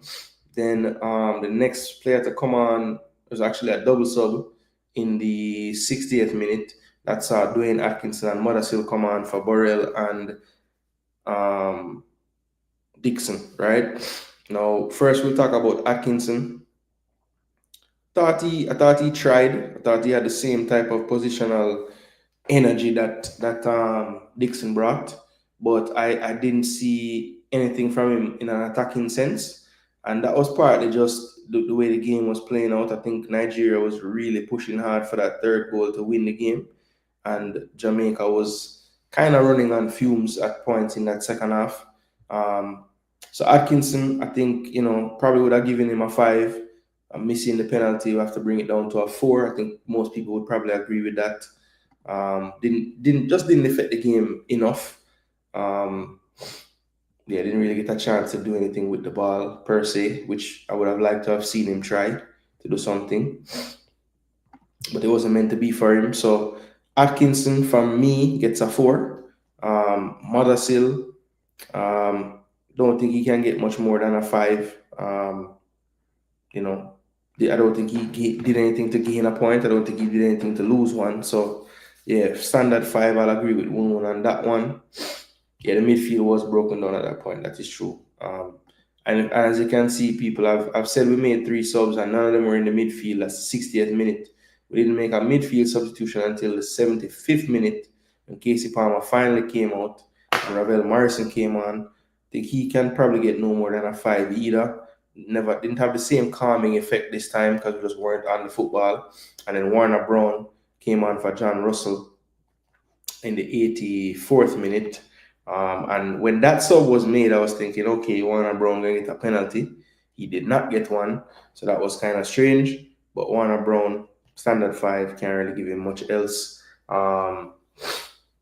Yeah, so look, that's all the players that played today. That's their rating. So just to go through quickly, Shaquan Davis 4.5, Richard King 6, Mason Holgate 6, Dexter Lempikisa 5, Amari Bell 6.5, Hayden 6.5, Russell with a 6, Palmer 5.5, Dixon 6.5, Burrell 4.5, Cephas man of the match with a 8, Ming 6, Atkinson 4, Mothersill 5, Morrison 5, Warner Brown 5. So that is the scores based on the averages for the most part. Some of them I didn't really look at the people in the chat, but yeah, that was just the bench. So won't kill me too much for us dropping those scores, but that's what I saw. Now, people, a couple of talking points that I have to touch on about the game today as well. The penalty shootout. So, of course, in the penalty shootout, we had 5 takers, they had 5 takers. So, our penalty shootout setup basically was let me see, where is it at? Where is it? Wait. Hold on, the people I just was looking at it. So the first penalty kicker was, well, all right, first and foremost, when it was getting close to it going straight to penalties, I remember on the stream with JD today, I was like, yo, now I have to think about who I would take the penalty them. So I'm looking at the names on the pitch, and at that time, we had King on the pitch, Holgate on the pitch, Ming on the pitch, Amari Bell on the pitch, Isaac Hayden on the pitch, Warner Brown on the pitch, Ravel Morrison, Busy Atkinson, Malik Mothersill, and Ronaldo Cephas. So those are the 11 players on the pitch when we're getting to the penalties. And I remember saying to him, who did you let take the penalty? So I said, well, let's start with the attackers. So I said, okay, you want Cephas to take a penalty? And I was asking the chat and everything. And most of the chat said no. So they basically said no, they don't want Cephas to take a penalty. I said, okay, cool. King, everybody said yes, King should take one. I suggested,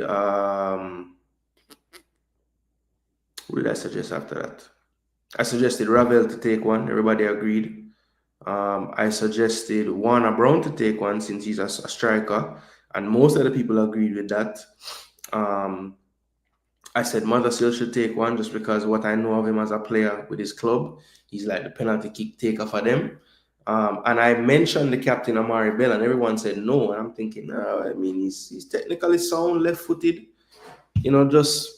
I trust his temperament. I don't think it will be like a nervous thing for him. I mean, yes, he'll be nervous, but I think he'll be able to fight through it. And I was right on a few of them. Bell took a penalty, King took a penalty, Morrison took a penalty, but a couple that I picked didn't take. So Brown and Mothersill, I was thinking would take. They were replaced by Atkinson and Hayden. Now, people were calling for Hayden, to be fair to them in the chat, just because of experience probably, and he did convert his penalty. But I wonder if I'm sure they would have worked at it in training, and maybe they just base it off of like who scored the pens in the training. But my thing is like, if you're gonna have a training session and man missing penalty or whatever, but one of the man who missed the penalty them is a person that convert penalties in his club or in his, in his career, wouldn't you have to, like factor in what they do at their club as well? You know what I'm saying? Um,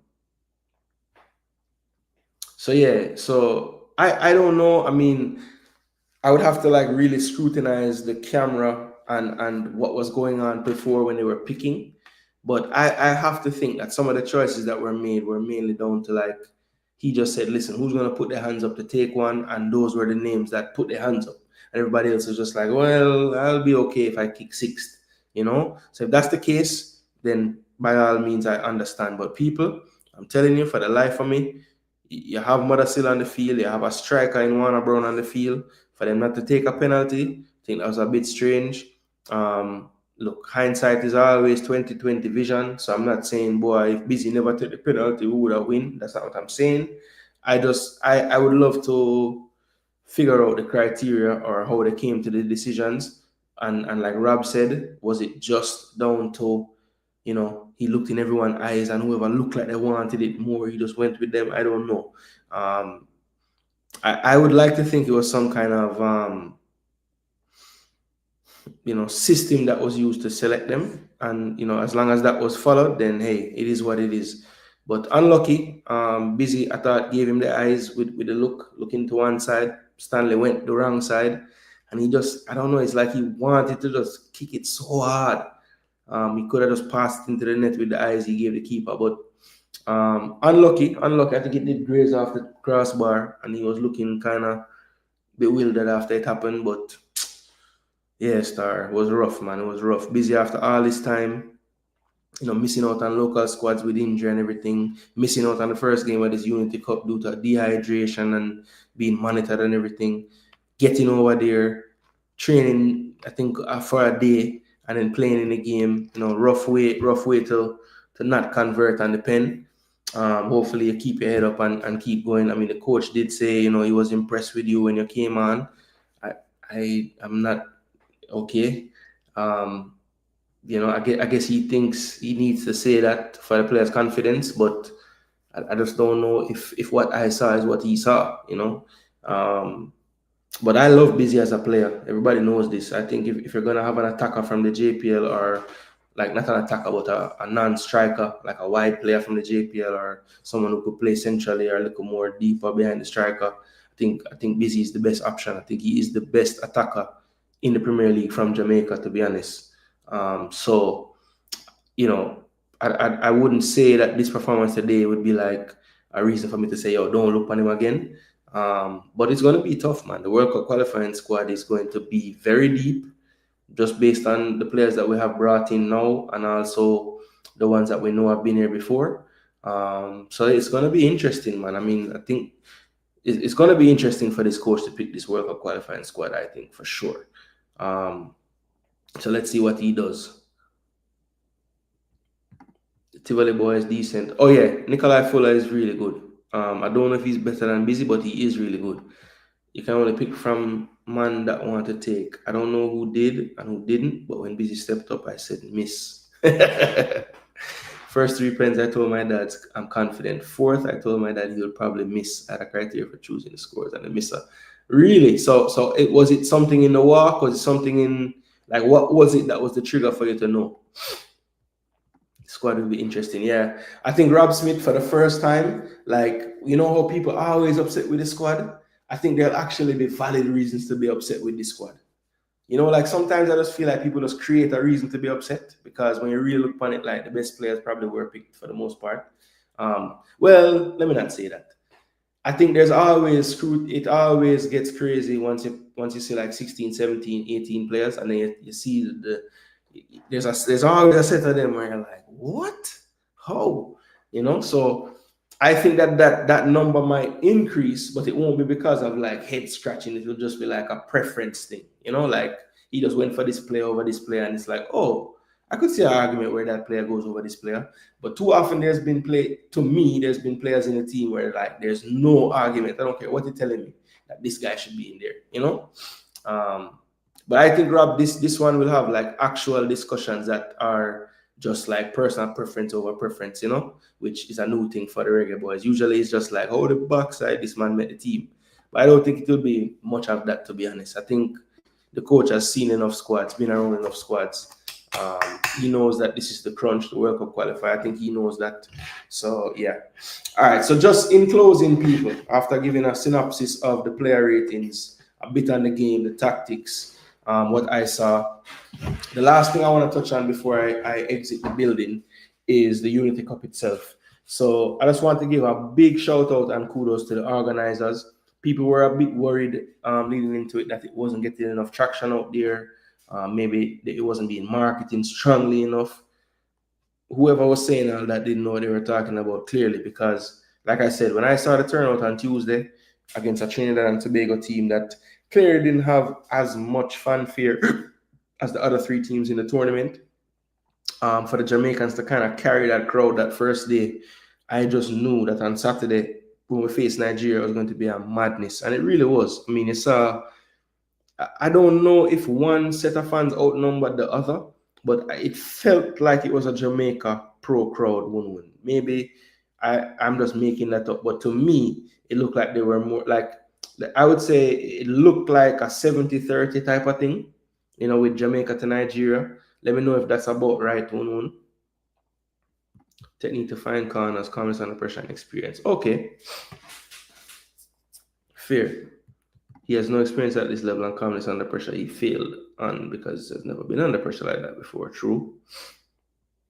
You think 70-30 about right? That's kind of what I saw just looking on the screen. You know, I did see a bunch of Nigerian flags and kits, but it just seemed like each section that was a mixed section had more Jamaicans in it, you know? So Mr. Man said by far. So 70-30, 75-25, something like that, yeah. Like 4-1 or 3-1. But yeah, I think this was a glorious thing for the Jamaica players, and also for, I think, our fan base around the world to see, you know, what it means to fans that don't live on the island, how much they support, you know, how willing they are to turn out. And you know, I saw Jamaican fans in the stands from the third place game today. Like it was crazy the support that they got there.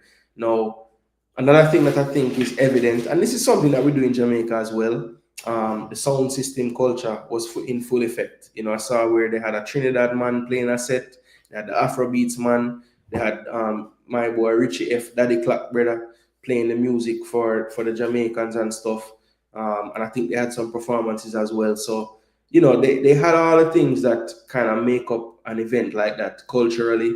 But I just feel like if we can get that type of energy out of the fan base in this World Cup qualifiers coming up against Guatemala, because to me that just makes such a huge difference. You know, you can't tell me that these guys weren't spurred on to equalize even more by the fan base and the backing they were receiving. It does play a part, people. It really does. So my hope is that people watch that Unity Cup and they were inspired by the fans, not only the players, but the fans. Because you all that go to these games in Jamaica, you guys have voices just like those UK fans. You guys have jerseys just like those UK fans. You can do the same and even more, because I'm telling you, people that went through that cycle in 98, and I hate to keep talking about it, but it's just the one time that I think we utilized the 12th man the most. All those players of teams that were faced in those qualifying in that era, when they talk about the office, trust me, that's something that they feared. And a part of that wasn't only the sun hat at 12 o'clock, that was a part, but it was just, you could feel the fans against you in the stadium, right? And, you know, anything that happened at that time, a man get piled, a nice 1-2, a man chop a man, a shot close to target, the noise you would hear in that stadium would be crazy. We need to get back to that. And I think that it is something we can achieve, people.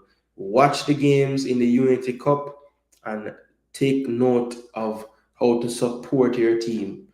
Jamaica concede a goal, they're lifting them up again. And what do they do to turn around? They go down the pitch and equalize. So people, you guys can play your part. I can't be in the stadium on the 10th. I will have some representatives of my bloodline there though, because my kids are with my parents in Jamaica right now. And I know that my dad will be taking the girls to the game. So people, trust me, I can assure you that there will be a few fans in that game that will have orders to make as much noise as possible. So if you don't hear nothing, you're going to hear two little girl and, well, my father going to make noise anyway. But those two little girls, trust me, they're going to support the team because I will not let them go to the game unless they promise me to do so. You know what I'm saying? Do you think they got games on West Coast in USA? The crowd would come out. I think the West Coast is one of the weakest areas for us, to be honest.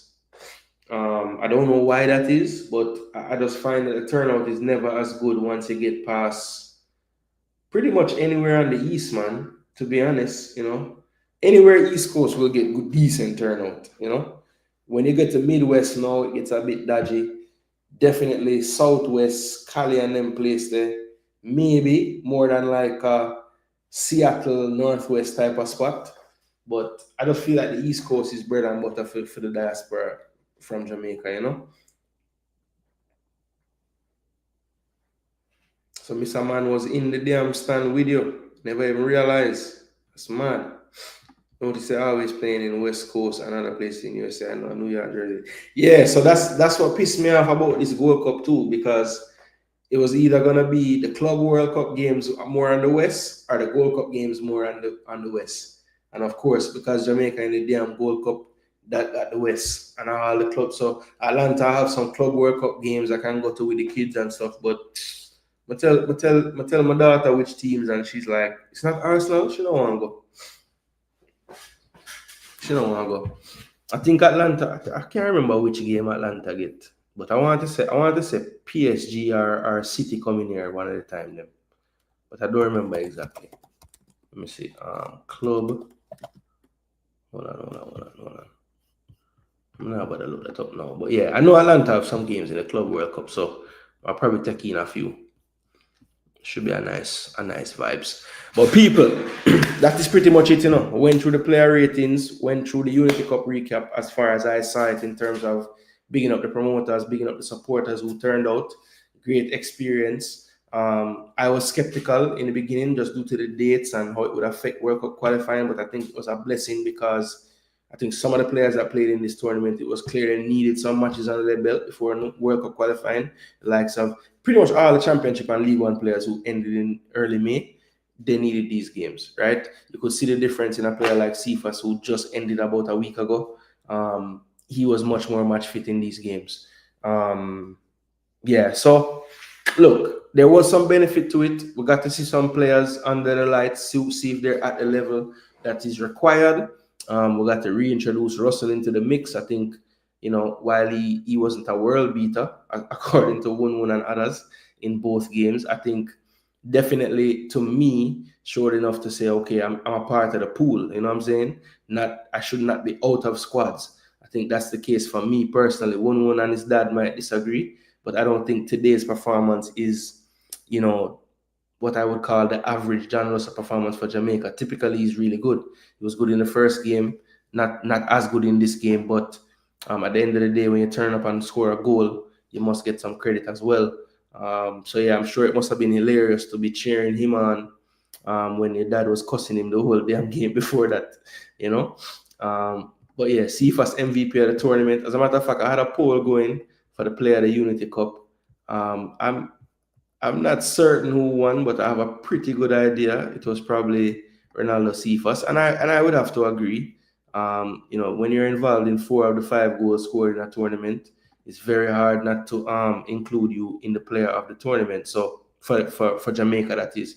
So Cephas 76%, Russell 12, Palmer 10, no votes for Dixon out of the 108 votes. So big ups to Ronaldo Cephas winning the player of the cup for Jamaica. But people, thank you so much, Jaguars. That is it. It's always the East Coast. Thank you so much for the support. Big up to 1-1 BM just forward, big up yourself. Jagarns, big up yourself.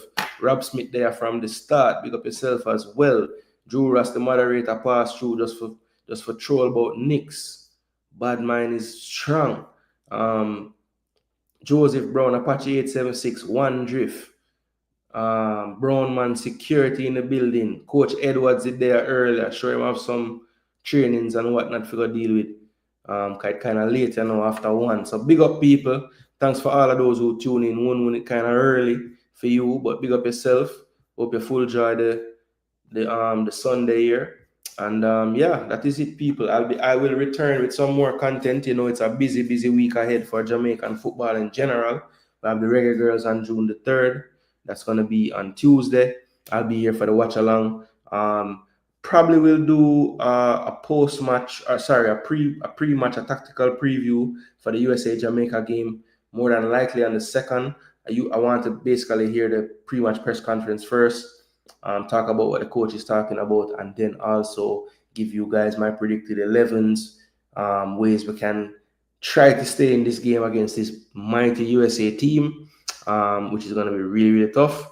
But yeah, we're going to have to try to figure out a way to get a better result against a better team. I think under this coach, we have kind of been allergic to pragmatism.